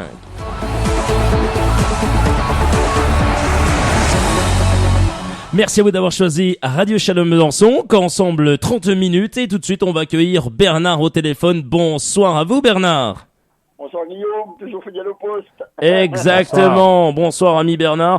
Bernard, le FC Sochaux-Montbéliard, on va continuer avec l'actualité jaune et bleu. On va écouter dans quelques instants l'entraîneur Albert Cartier. Bernard, Sochaux qui est capable, comme on le dit si bien dans cette émission, du pire comme du meilleur. Là, elle est encore capable du pire face à Tours qui marque une nouvelle fois sur coup de pied arrêté et qui fait que Sochaux ne prend pas 1 point ni 3 mais 0 point. Oui, non mais moi j'ai encore poussé une broyée contre les arbitres parce que le but de Cissé il est valable, il n'y a jamais hors-jeu. Oui, le hors-jeu est difficile à trouver. Non. Moi j'ai revu encore les images, j'ai mon copain là, que je lui ai abonné à la veille qui m'a envoyé les images par SMS, je regardais bien ralenti, il n'y a absolument pas hors-jeu, il est couvert par 2 toronjos. Il y a un à sa droite et un à sa gauche. Oui, c'est dommage, c'était un beau centre qu'avait fait Marco Ilamaritra, donc qui tombe sur la tête de Cissé et après l'arbitre siffle pour lui. Bon, pour lui il y avait hors-jeu. Après c'est vrai qu'à vitesse réelle c'est peut-être difficile à voir, mais c'est dommage pour Sochaux. C'est vrai que c'était une belle action.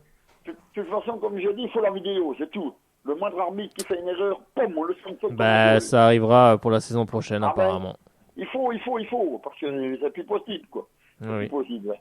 Non, mais c'est vrai qu'il faut aider les arbitres avec les moyens qu'on a maintenant à notre disposition, mais c'est vrai que la vidéo en fait partie, donc il faut absolument mettre cette vidéo en test. Apparemment, ça sera fait la saison prochaine. C'est sûr que ça serait pas mal, mais bon, ça serait quand même. Bon, après, c'est pas parce qu'il y a la vidéo là que Sochaux aurait gagné ce match. Il y a d'autres ingrédients qu'il fallait mettre justement sur le terrain pour remporter cette victoire. Mais encore une fois, après un exploit en Coupe de France, on n'arrive pas à ramener quelque chose derrière et ça, c'est bien dommage. C'est sûr. Mais comment dirais-je, au niveau de... Oui, comme vous dites, on n'arrive pas à gagner un match derrière, mais après, comme je vous dis, si on n'a pas l'arbitrage avec nous, on ne peut pas en faire grand-chose non plus, quoi. Oui, mais les buts, il faut les mettre au fond. On a eu des occasions dans ce match. On a eu des occasions de faire quelque chose. On a eu deux contre à 4 contre 2. On les a très mal négociés. Bon, ça aussi, si on les avait mieux négociés, on aurait sans doute pu ouvrir le score. Après, on ne sait pas ce qui aurait pu advenir dans ce match. Mais quand on mène 1-0, c'est déjà beaucoup plus facile. On est déjà plus serein. C'est sûr que quand on mène... Bon, c'est vrai que là, s'il avait... Bon, je reviens encore au but de Cissé. S'il avait accepté le but, on s'en faisait 1-0, après on fermait derrière et puis c'était fini, quoi. Oui, c'est sûr, c'est certain. Mais par contre, sur le coup fond de tour, est-ce qu'il y a vraiment faute? Bon, après, l'arbitre...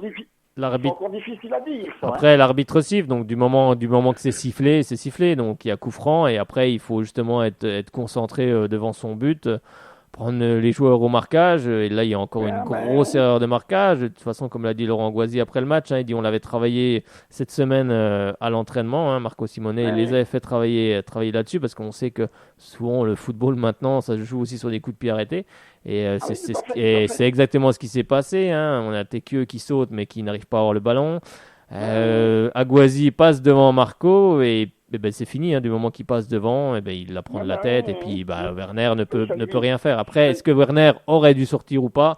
C'est la grande question, mais bon, il n'est pas sorti, ça a fait but, ça fait 1-0. Bon, après, je pense pas, parce que... C'est compliqué. je sais pas s'il a avancé, oui. Je sais pas s'il a avancé. Je crois qu'il n'a pas sorti, je crois qu'il est resté un peu en avant de sa ligne. Il est resté un peu sur sa ligne, pris entre deux tentations. Je sors pas. Mais bon, après, est-ce qu'il est, même s'il était sorti à rencontre du ballon, il l'aurait peut-être pas eu, hein, parce que ça va très vite également. Donc le principal, c'est que nous, on aurait dû marquer bien avant, mais c'est pas dans ce match. Vu l'état, la physionomie du match côté socialien, c'était pas possible de ramener 3 points samedi en jouant comme ça, c'est pas possible.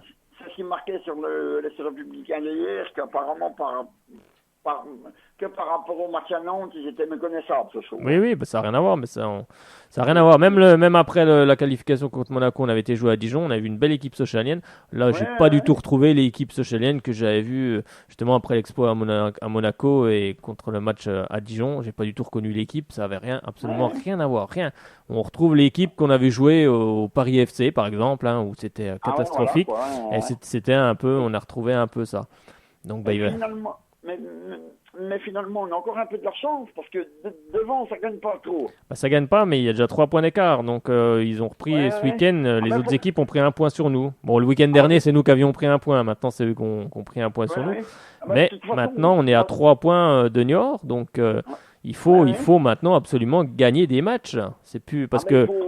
Il faut battre le Havre vendredi. Oui, qu'on prenne 0 point ou même qu'on prenne 1 point, ce qui est important dans une situation, c'est de prendre 3 points. Donc il va falloir, battre le Havre. Maintenant, on le dit depuis le début. Il n'y a pas le choix. Là, il n'y a plus le choix. Là, on grille des jokers de plus en plus, jusqu'à un moment donné où on ne pourra plus. Voilà, nos jokers seront grillés, puis ça sera fini. C'est sûr, mais comment dirais-je encore ? Oui, parce qu'il avait mis Toko au repos. Bon, Toko, après tout, voilà, quoi. Mais. Après, je critique pas Albert Cartier, mais moi je mettrais Sacco en pointe au milieu. Déjà, j'ai pas compris que Sacco soit au milieu. Moi, je pense qu'il est mieux déjà sur un côté. Après, j'ai pas trop compris. Moi, j'ai pas compris non plus la sortie de Florian Martin. Moi, je pense que je l'aurais laissé. Je trouve que c'est lui qui amène quand même ce supplément d'âme à cette équipe quand même, surtout en ce moment. Hein. Il était revenu, il était très bon en ce moment, donc je pense que moi je l'aurais pas forcément sorti. Après, comme je le disais tout à l'heure, c'est vrai qu'on a deux contre-attaques où on part à 4 contre 2 et comme je le disais tout à l'heure, on lance les ballons, les attaquants partent et ils font des appels tout droit. Il faut faire à un moment donné, il faut aussi faire des appels croisés et ça, je l'ai pas vu une seule fois. Donc après, c'est vrai que c'est dommage là-dessus. Donc on sait qu'on est déjà pas très bon devant en attaque, donc on va espérer gagner contre le Havre, mais il faut surtout enchaîner ensuite face à Evian et on va Evian, puis après c'est Nîmes. Hein. Alors maintenant, c'est exact, oui. Oui, ça sera Nîmes, mais après peu importe qui on va rencontrer en face, de toute façon il faudra prendre 3 points. Hein. De toute façon, maintenant, on n'a plus le choix, il faut prendre un maximum de points. Hein. Ah ben oui, il faut gagner des matchs, tout simplement.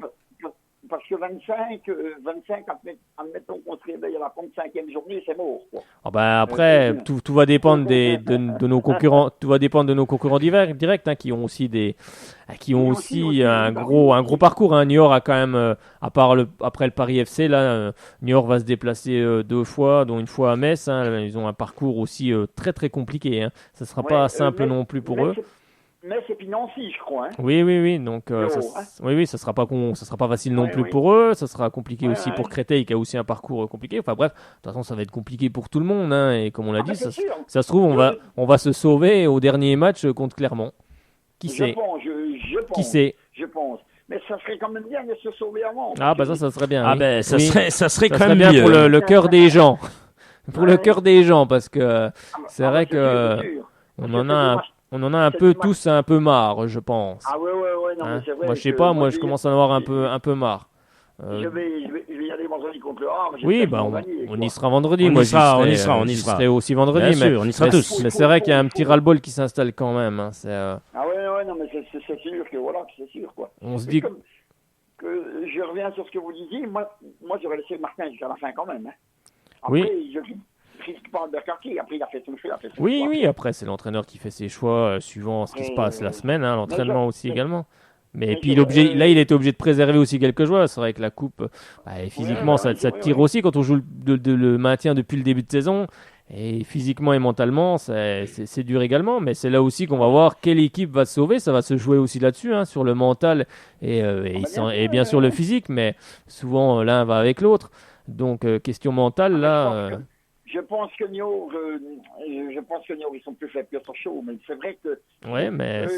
il faudrait qu'ils ont une ou deux victoires d'affilée, Sochaux. Ça les remonterait le moral, ça les faire partir de on est bien d'accord, c'est ce que se dit depuis le début de cette émission. Une série, il faut faire une série pour espérer réussir quelque chose. À eux de jouer. En tous les cas, Bernard, on vous remercie infiniment parce qu'on va écouter l'entraîneur socialien Albert Cartier dans quelques secondes. Il reste 20 minutes dans cette émission. On va parler Ligue des Champions, on va parler Ligue 1 et Ligue 2, bien entendu. Bernard, on vous souhaite une très bonne soirée en Haute-Saône. À jeudi, très certainement pour l'avant-match face au Havre. Okay. Et allez! J'ai oublié. Allez, bien joué! Oui, quand même. Magnifique! Oui, non, j'ai cru qu'il avait oublié de dire quelque chose. Non, il croyait que j'allais pas le dire. Mais si, toujours, allez, Sochaux, bien entendu. Allez, vous pouvez nous appeler. Quel numéro? Frédéric Fisch pour vous répondre. 03 81 50 67 51. 03 81 50 67 51. L'actualité du FC Sochaux Montbéliard avec Frédéric Chevassier du site allezsochaux.com, bien entendu. Coach Sureda fait son retour très très bientôt. Tout de suite, l'entraîneur socialien qui pointe du doigt les défaillances au niveau technique. Toute l'actualité des jaunes et bleus, c'est sur Radio Shalom Besançon.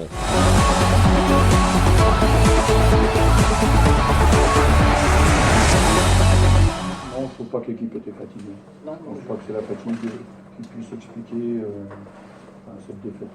Je pense pas. C'est la qualité de l'équipe de Tours, l'envie d'aller jusqu'au bout. Cette équipe a été cherchée jusqu'au terme et même après le but qu'elle a marqué, elle s'est accrochée à ce but-là. C'est le jusqu'au boutisme de notre adversaire qui fait qu'en football, vous renversez les situations quand vous avez cet état d'esprit-là.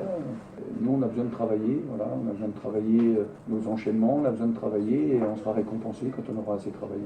Et tant qu'on n'aura pas accompli une certaine quantité de travail, que ce soit offensivement, que ce soit avec ou sans ballon, on sera moins performant que certaines autres équipes qui ont un peu plus d'avance sur nous parce que des groupes qui sont constitués depuis plus longtemps, des groupes plus expérimentés que les nôtres, même après un succès ou même après une bonne performance, il faut tout de suite repartir au boulot parce qu'on a un groupe qui est jeune et qui apprend. Et à partir de là, on ne peut pas faire autrement. On ne perd pas par hasard, on ne gagne pas par hasard, on gagne parce qu'on travaille, on perd parce qu'on a un déficit de travail. Nos passes, elles font pas assez mal. Donc il faut des passes qui éliminent des lignes, qui coupent, qui cassent des lignes pour qu'on puisse être plus dangereux. Et puis, donc, celle-là, on n'en fait pas assez, je trouve, c'est insuffisant. Et deuxièmement, je trouve qu'on a des ballons de relance, des passes de relance qui sont trop approximatives. Les dernières infos sur le FC Sochaux Montbéliard, c'est sur Radio Shalom Besançon 99.5.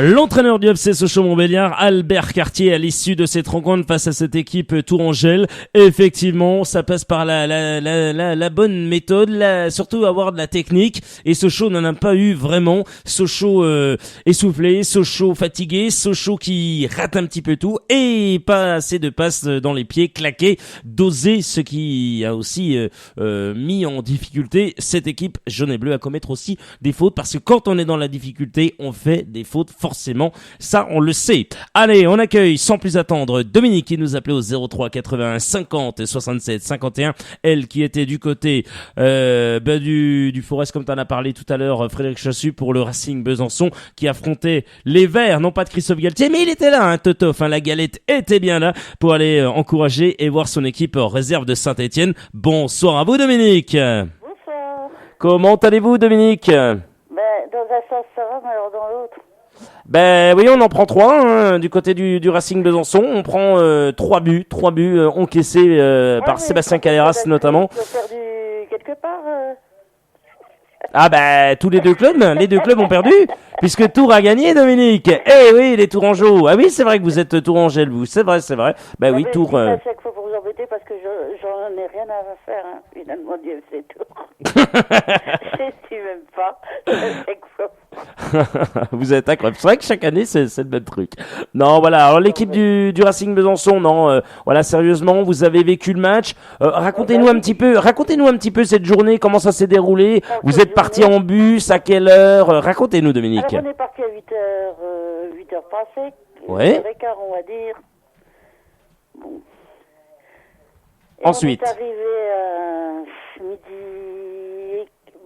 midi et demi par là, Saint-Étienne. Ouais. On s'est arrêté pour manger. Bien sûr. On est allé visiter le musée. Ah, excellent. Avec les fameux poteaux carrés, vous les avez vus? Poteaux carrés, yes.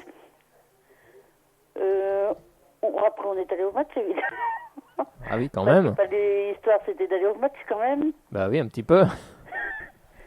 Puis être match des Bisontins, mais ça se voit que ça fait longtemps qu'ils n'ont pas joué. Hein. Un peu un manque de physique. Ouais. Un peu un manque de physique. Ouais. Il y en a un, c'était son anniversaire, mais c'est pas eux qui lui ont fait un cadeau, c'est lui qui a... C'est Arnaud Maire, ça. Ouais. Là, il a fait un beau cadeau, oui. Oui. Et 37 ans, c'est lui qui a fait le cadeau. C'est lui qui a fait notamment le cadeau, mais c'est vrai que ça devait être voilà, au-delà du résultat 3-0 effectivement, au-delà du résultat du Racing, des hommes de Mikali Sabé, à souligner notamment voilà, la bonne ambiance, voilà, c'est toujours un moment convivial de partir entre amis, en famille, et surtout de voir quelqu'un qu'on s'attendait pas, puisqu'il devait y avoir notamment Romain Amouma, l'ancien Bisontin qui venait voir son équipe son équipe qui l'a formé. Il n'était pas du rendez-vous, mais c'est bien Christophe Galtier, l'entraîneur de l'équipe première de l'association sportive de Saint-Étienne qui était là. Il est sympa, Christophe Galtier. Ah, moi je vais vous dire une chose, j'ai jamais rencontré un entraîneur aussi disponible. Disponible. Donc, les gens impeccables, hein. Avait-il sa doudoune bleue? Oui. Tout le monde a pris des photos avec lui, tout le monde était... Ah oui, on l'a connu un petit peu ici, du côté de Sochaux. Oui. C'était l'adjoint d'Alain Perrin. D'Alain Perrin quand on a remporté la Coupe de France. Vraiment disponible. Ouais. Un homme assez accessible, on le ressent notamment effectivement dans les simple et disponible. Voilà, il est marseillais, donc effectivement, il est marseillais, Christophe Galtier, il est marseillais comme Maurice Goldman, comme Maurice Goldman, des gens simples et très disponibles. Oui, et c'est ce qui nous fait aussi aimer le bon côté du football. Comme il le disait tout à l'heure, effectivement. Dominique, quoi à rajouter? Sinon, voilà, Sochaux, on va pas épiloguer là-dessus. Je pense on a visité le stade après. Ah, le stade Geoffroy Guichard. On est allé dans les vestiaires, tout ça. Excellent. On est allé au coin presse. Bien. Qu'on vous amène les photos, parce qu'on avait... Avec grand plaisir. On avait un jeune homme là qui a pris la place de Christophe Galtier, je sais pas si vous le connaissez. Il s'appelle Frédéric Fitch, je sais pas si vous le connaissez. Oh, on le connaît, il a pris la place de Christophe Galtier. On veut la photo et on la mettra sur Facebook, promis, sur Soyons Sport avec le Soir, c'est promis. Si, il la faut, c'est magnifique. À la place de Christophe Galtier, c'est bon ça. Au point presse, Frédéric Fitch, énorme. Bon, en tous les cas, Dominique, merci pour cet appel. Oui, la Coupe de France, mais... oui, le championnat, c'est pas fameux, Dominique, mais bon. À la fois, Eh oui, mais il va pas falloir se tromper d'objectif, c'est bien ça aussi le truc. Une petite info là. Frédéric Thiriez va quitter la présidence de la LFP. Il ne se représentera pas. Ah bon? Ah bon, d'accord. Donc, je ne me représenterai pas à la présidence de la Ligue. Voilà ce qu'il a annoncé. Parce que je pense que c'est la meilleure des solutions. Non, il n'a pas dit ça. Ça va apparaître dans un entretien exclusif qui sera à lire ce mardi chez le confrère de l'équipe. Bien joué Frédéric. Bon voilà, Frédéric Thiriez ne se représentera pas à la tête de la LFP. Dominique, on vous souhaite une excellente soirée du côté de la capitale comtoise. On vous dit bien sûr peut-être à jeudi ou à lundi prochain. Sur ce, allez Racing. Et allez Sochaux. Bonne soirée Dominique. Allez, bonne soirée, et voilà un excellent moment avec Dominique. 03 81 50 67 51 03 81 50 67 51. Vous nous appelez, vous réagissez à l'antenne bien sûr. Et c'est Frédéric Fitch alias Totov Galtier qui va bien sûr vous prendre au standard. Allez, FCSM Nîmes Olympique. C'est pas un poisson d'avril Frédéric Fitch et Frédéric Choissu. Et vous qui nous écoutez, c'est bien le vendredi 1er avril et c'est à 20h. La Ligue de foot professionnel a fixé la programmation de cette 32e journée de Ligue 2. Ça passe très très vite. La rencontre entre le FCSM et Nîmes se déroulera le vendredi 1er avril à 20h. Elle sera diffusée dans le cadre d'un multiplex sur beIN Sport numéro 2. Coupe de France, FCSM Olympique de Marseille, ça sera le mercredi 20 avril à 21h et ça sera chez nos confrères, diffusé chez nos confrères d'Eurosport avec Christophe Bureau, bien entendu. La semaine d'entraînement, Frédéric, lundi, ils ont eu entraînement à 9h30. Demain, c'est à quelle heure ? Pareil, 9h30. Mercredi. 9h30. On change pas. Jeudi. Huis clos. Le vendredi, match de Ligue 2 face à cette équipe à Brest. Samedi. 9h30. Et dimanche. Repos. 9h30 toute la semaine. Décidément, Albert Cartier, allez hop, il va se lever tôt, ils vont déjeuner et allez hop, c'est parti. Carton plein chez les jeunes, Frédéric. Les U19, qu'est-ce qu'ils ont fait, nos U19 ? Ils se sont imposés 5-2 à domicile face au CA Pontarlier. Battus lors de leur dernière sortie après 3 succès de rang, les U17, qu'est-ce qu'ils ont fait, Frédéric ? Eux, par contre, ils se sont imposés 6-1 sur la pelouse du RC Strasbourg. Dis donc, c'est bon ça. Et la trêve internationale et hivernale, pardonnez-moi, pas internationale, c'est bien hivernale, du championnat interrégional U15 en Interligue, c'est terminé ce week-end puisque le FCSM a repris avec un succès à Sens, combien ? 3-2. Bravo, il conserve la 3e place, les hommes de Pierre-Alain Fro, qui garde notamment sa 3e place. Et les U19 qui feront la Coupe Gambardella dimanche prochain. Face à Toulouse. Le 13 mars. Contre Toulouse, donc c'est une bonne chose cette victoire. Oui, elle est très très importante. Effectivement, j'espère qu'en CFA ça sera la même chose, tout comme en Ligue 2 face à cette équipe à Brest. En fait, il faut tout sauver à ce show. Oui, il faut sauver tout en fait. Sauver la réserve. Tout sauver. La réserve, la Ligue 2, l'équipe première. Et on a quand même les U19 qui tournent bien. Qui tournent plutôt pas trop mal, effectivement. Il faut bien qu'il y ait quelque chose qui aille bien quand même. Oui, heureusement. Heureusement, les U17 pas trop mal, les U15 de Fro 3e, donc c'est pas mal. Oui, c'est pas trop mal quand même. Les jeunes, c'est plutôt pas mal. C'est quand on va un petit peu plus haut que c'est moins bon. Mais bon, on espère que Eric Elie et puis bien entendu le duo Omar Daf et Albert Cartier vont réussir leur mission en fin de saison. Tiens, on change complètement tout, mais de décor. Mais c'est pas grave, on change vite de décor. On reste quand même en jaune et bleu, forcément. Mais on va mettre un petit peu de noir, un petit peu de blanc, et ça vous donne ceci. La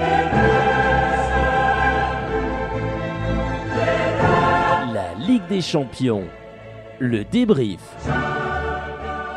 Alors, on débriefer forcément, on va débriefer l'avant-match, ça c'est pas mal. Frédéric, un match capital, match très très important demain pour les hommes de Laurent Blanc. Le Paris Saint-Germain qui, on rappelle au match aller face à l'équipe des Blues de Chelsea, de Gus Hiddink, se sont imposés sur leur pelouse au Parc des Princes de Buzyn. Ils sont donc en déplacement à Stamford Bridge demain. Match vraiment importantissime pour les hommes de Laurent Blanc, on le dit, c'est vraiment le mot, parce que voilà, 2-1, c'est trop, voilà, l'écart est peu, mais, quand on marque 2 buts, effectivement, et qu'on en prend, c'est vrai qu'ils en auraient pas pris un, ça aurait été bien, mais bon, voilà, il y a quand même une avance, psychologiquement, il y a 2-1, donc si il y a 0-0, voilà, admettons, ou 1-1, l'équipe du Paris Saint-Germain, Frédéric Chevassu, sera qualifiée pour les quarts de finale, Après, il faudra que Paris inscrive un but du côté de Stamford Bridge.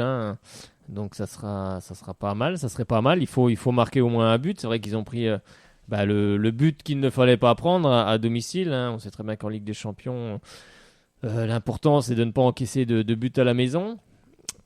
Sauf que ça s'est produit contre Chelsea. Un très bon Chelsea, j'ai trouvé, qui jouait en jeu direct, comme souvent en Angleterre. Et qui a posé des problèmes à cette équipe du Paris Saint-Germain.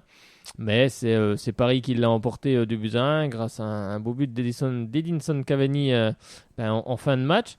Il faut espérer tout simplement que Paris marque une fois, voire plus. Mais déjà une fois, ce sera déjà pas mal du côté de Chelsea. À Paris, on a largement les moyens. Mais pour ça, il faudrait être à 100%, parce qu'il y aura une équipe en face qui veut elle aussi se qualifier. C'est vrai que Chelsea était très mal en point dans la première ligue. Ils sont depuis un peu remontés au classement, donc ça va mieux pour eux. Mais on sent que depuis le départ de Mourinho Et bien sûr, l'arrivée du nouveau coach, c'est ça. Gus Hiddink qui Gus fait Hiddink. beaucoup de bien, hein, beaucoup Gus de bien, Gus Hiddink. Qui Hein. ne sera peut-être pas le prochain entraîneur. Oui, on parle également de Conte, hein, qui pourrait le Conte. remplacer. Hein. De Conte, qui est un très bon entraîneur, qui a fait de très belles choses avec la Juventus de Turin.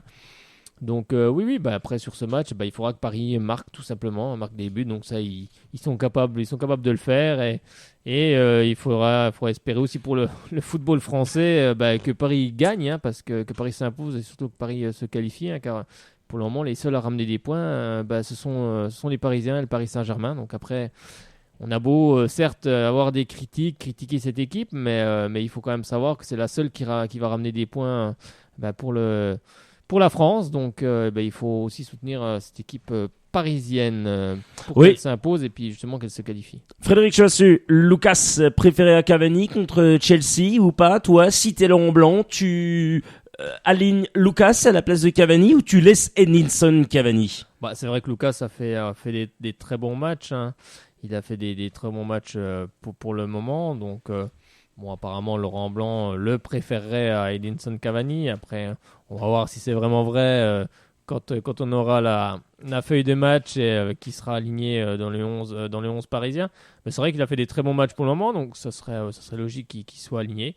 Après, Edinson Cavani peut apporter beaucoup en fin de match. Après, c'est vrai on dit toujours des fois il rate des occasions faciles, mais ça reste quand même un grand joueur également, hein. Il y a beaucoup de grands joueurs dans cette équipe parisienne, mais il faudra aussi compter sur tout le monde. Et c'est vrai que le travail de sape de Lucas, hein, en vitesse peut faire beaucoup de mal à cette équipe de Chelsea, hein. On verra ce qu'aura aligné Laurent Blanc justement dans son 11.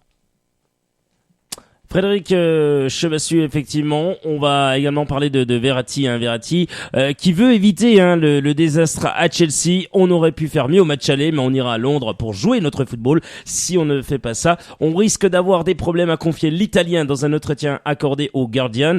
Nous avons besoin de conserver la possession du ballon, d'attaquer pour marquer très vite. C'est le type de match que l'on attend toute la saison.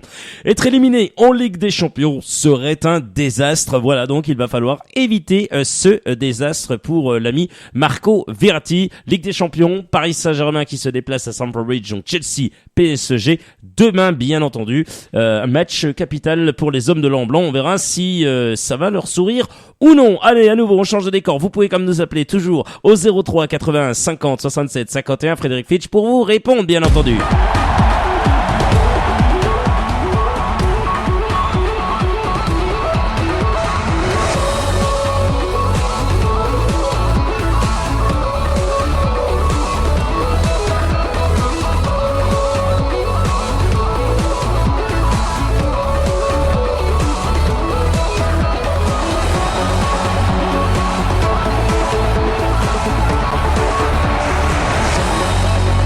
Merci à vous d'avoir choisi Radio Shalom Besançon sur 99.5 et également sur le www.radioshalombesançon.com. Nous sommes ensemble. Encore 3 minutes pour vous donner tous les résultats en Ligue 2 et en Ligue 1. Frédéric, Nancy qui va mieux. Non, je plaisante, qui va toujours aussi bien et qui a battu le Red Star, c'est ça Fred, hein? 2-0 avec un carton rouge du côté du Red Star. Brest qui affrontait Créteil, Frédéric. Et ça fait 2-1 pour Brest, alors que c'était Créteil qui avait ouvert le score par Raphaël Diaz sur un centre où tout le monde est passé au travers et finalement personne ne touche le ballon. Elle finit au fond des filets et Créteil menait 1-0 avant que Brest ne se réveille et s'impose 2-1. L'équipe de Nîmes, effectivement, Théophile Oumalda a-t-il marqué face à Bourg-en-Bresse Péronas? C'est Bourg-en-Bresse qui a ouvert le score, hein, à la 14e et c'est Nîmes qui a égalisé à la 43e 1-1. Dijon qui était en terre savoyarde pour affronter l'Évian-Tonon-Gaillard. C'est Dijon qui s'impose 2-1, à souligner le but d'Évian de Barbosa. L'inévitable. L'AC Ajaccio face au Paris FC. Ça fait 0-0. Laval, l'héros du match nul face au Racing Club de Lens. Ça fait un nul. Forcément. Allez, l'équipe du Havre, futur adversaire des jaunes et bleus face à Valenciennes d'Édouard Butin. Un bon match, hein, ça fait une victoire du Havre, 3-2 contre Valenciennes, mais ça n'a pas été facile pour le Havre. Auxerre face à l'équipe de Niort. Ça a fait 1-1, alors que c'est Niort qui a ouvert le score et c'est Auxerre qui a égalisé par Courtet. Ce soir, gros match, les hommes de Famara Diédiou, les coéquipiers de Famara Diédiou, surtout les hommes de Corinne Diacre vont affronter l'équipe de De Yenin Bakoto et Metz, Metz qui doit absolument remonter, qui est 6e avec 44 points et le 3e est le Red Star avec 49 points, donc il faut absolument que Metz s'impose. Allez, la Ligue 1 avec notamment la 29e journée, Bastia qui affrontait l'équipe de Lorient. Ça a donné quoi, Frédéric ? Alors Bastia, ça a fait 0 partout. Lille de notre ami Frédéric Antonetti face à l'équipe de Reims. Ça a fait 2-0 avec un superbe coup franc de Lopez. Le Gazélec d'Ajaccio, effectivement, de Thierry Loret. Qu'est-ce qu'ils ont fait face au Bordelais de Willy Sagnol ? Ils perdaient 1-0 face à Bordeaux et un pénalty de Diabaté. C'est Larbi à la 90e qui égalise pour le Gazélec. Je vous dis même pas l'ambiance dans le stade Matmut, comme on l'appelle de Bordeaux. Oui, c'est vrai. Nice qui, bien entendu, affrontait l'équipe de Troyes, les Niçois de Claude Puel. Est-ce qu'ils se sont imposés, Frédéric ? Ils se sont fait peur, surtout parce qu'ils menaient 1-0 grâce à un superbe centre et un beau but de Germain. Avant que Corentin Jean ne frappe et le gardien niçois fasse une grosse erreur, il n'a pas protégé son angle. Et finalement, c'est Traoré qui donne la victoire à Nice. Et celle-là, elle fait du bien parce que Nice remonte à la 4e place.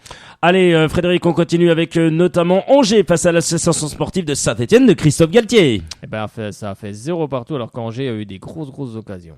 Tout comme le Paris Saint-Germain passe à l'équipe de Montpellier de Frédéric Hans qui vont bien ces hommes de Hans.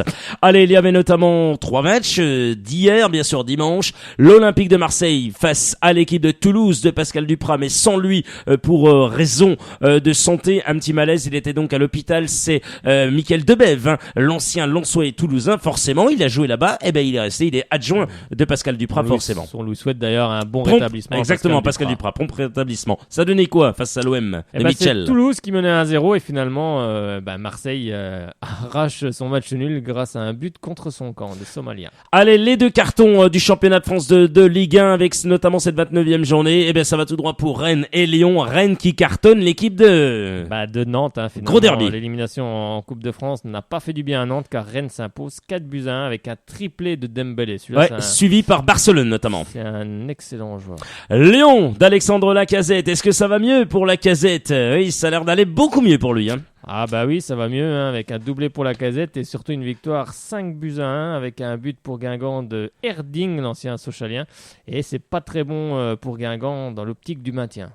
Frédéric Chevassu, on a tout dit, on a été clair, on se retrouve avec grand plaisir jeudi pour l'avant-match face à cette équipe à Brest. On essaye tant bien que mal, bien entendu, d'avoir un joueur, un invité, soit Alexandre Bonnet, soit notre ami, effectivement j'en perds son nom, Mathieu Duhamel, voilà, l'ancien Canet, Mathieu Duhamel ou Alexandre Bonnet comme invité jeudi dans votre émission Club Sport. Demain c'est Yves Nachin qui vous accompagne pour Shalom à vos côtés entre 17h30 et 19h. Sur ce, excellente soirée à vous tous, sportez-vous bien et allez Sochaux, salut.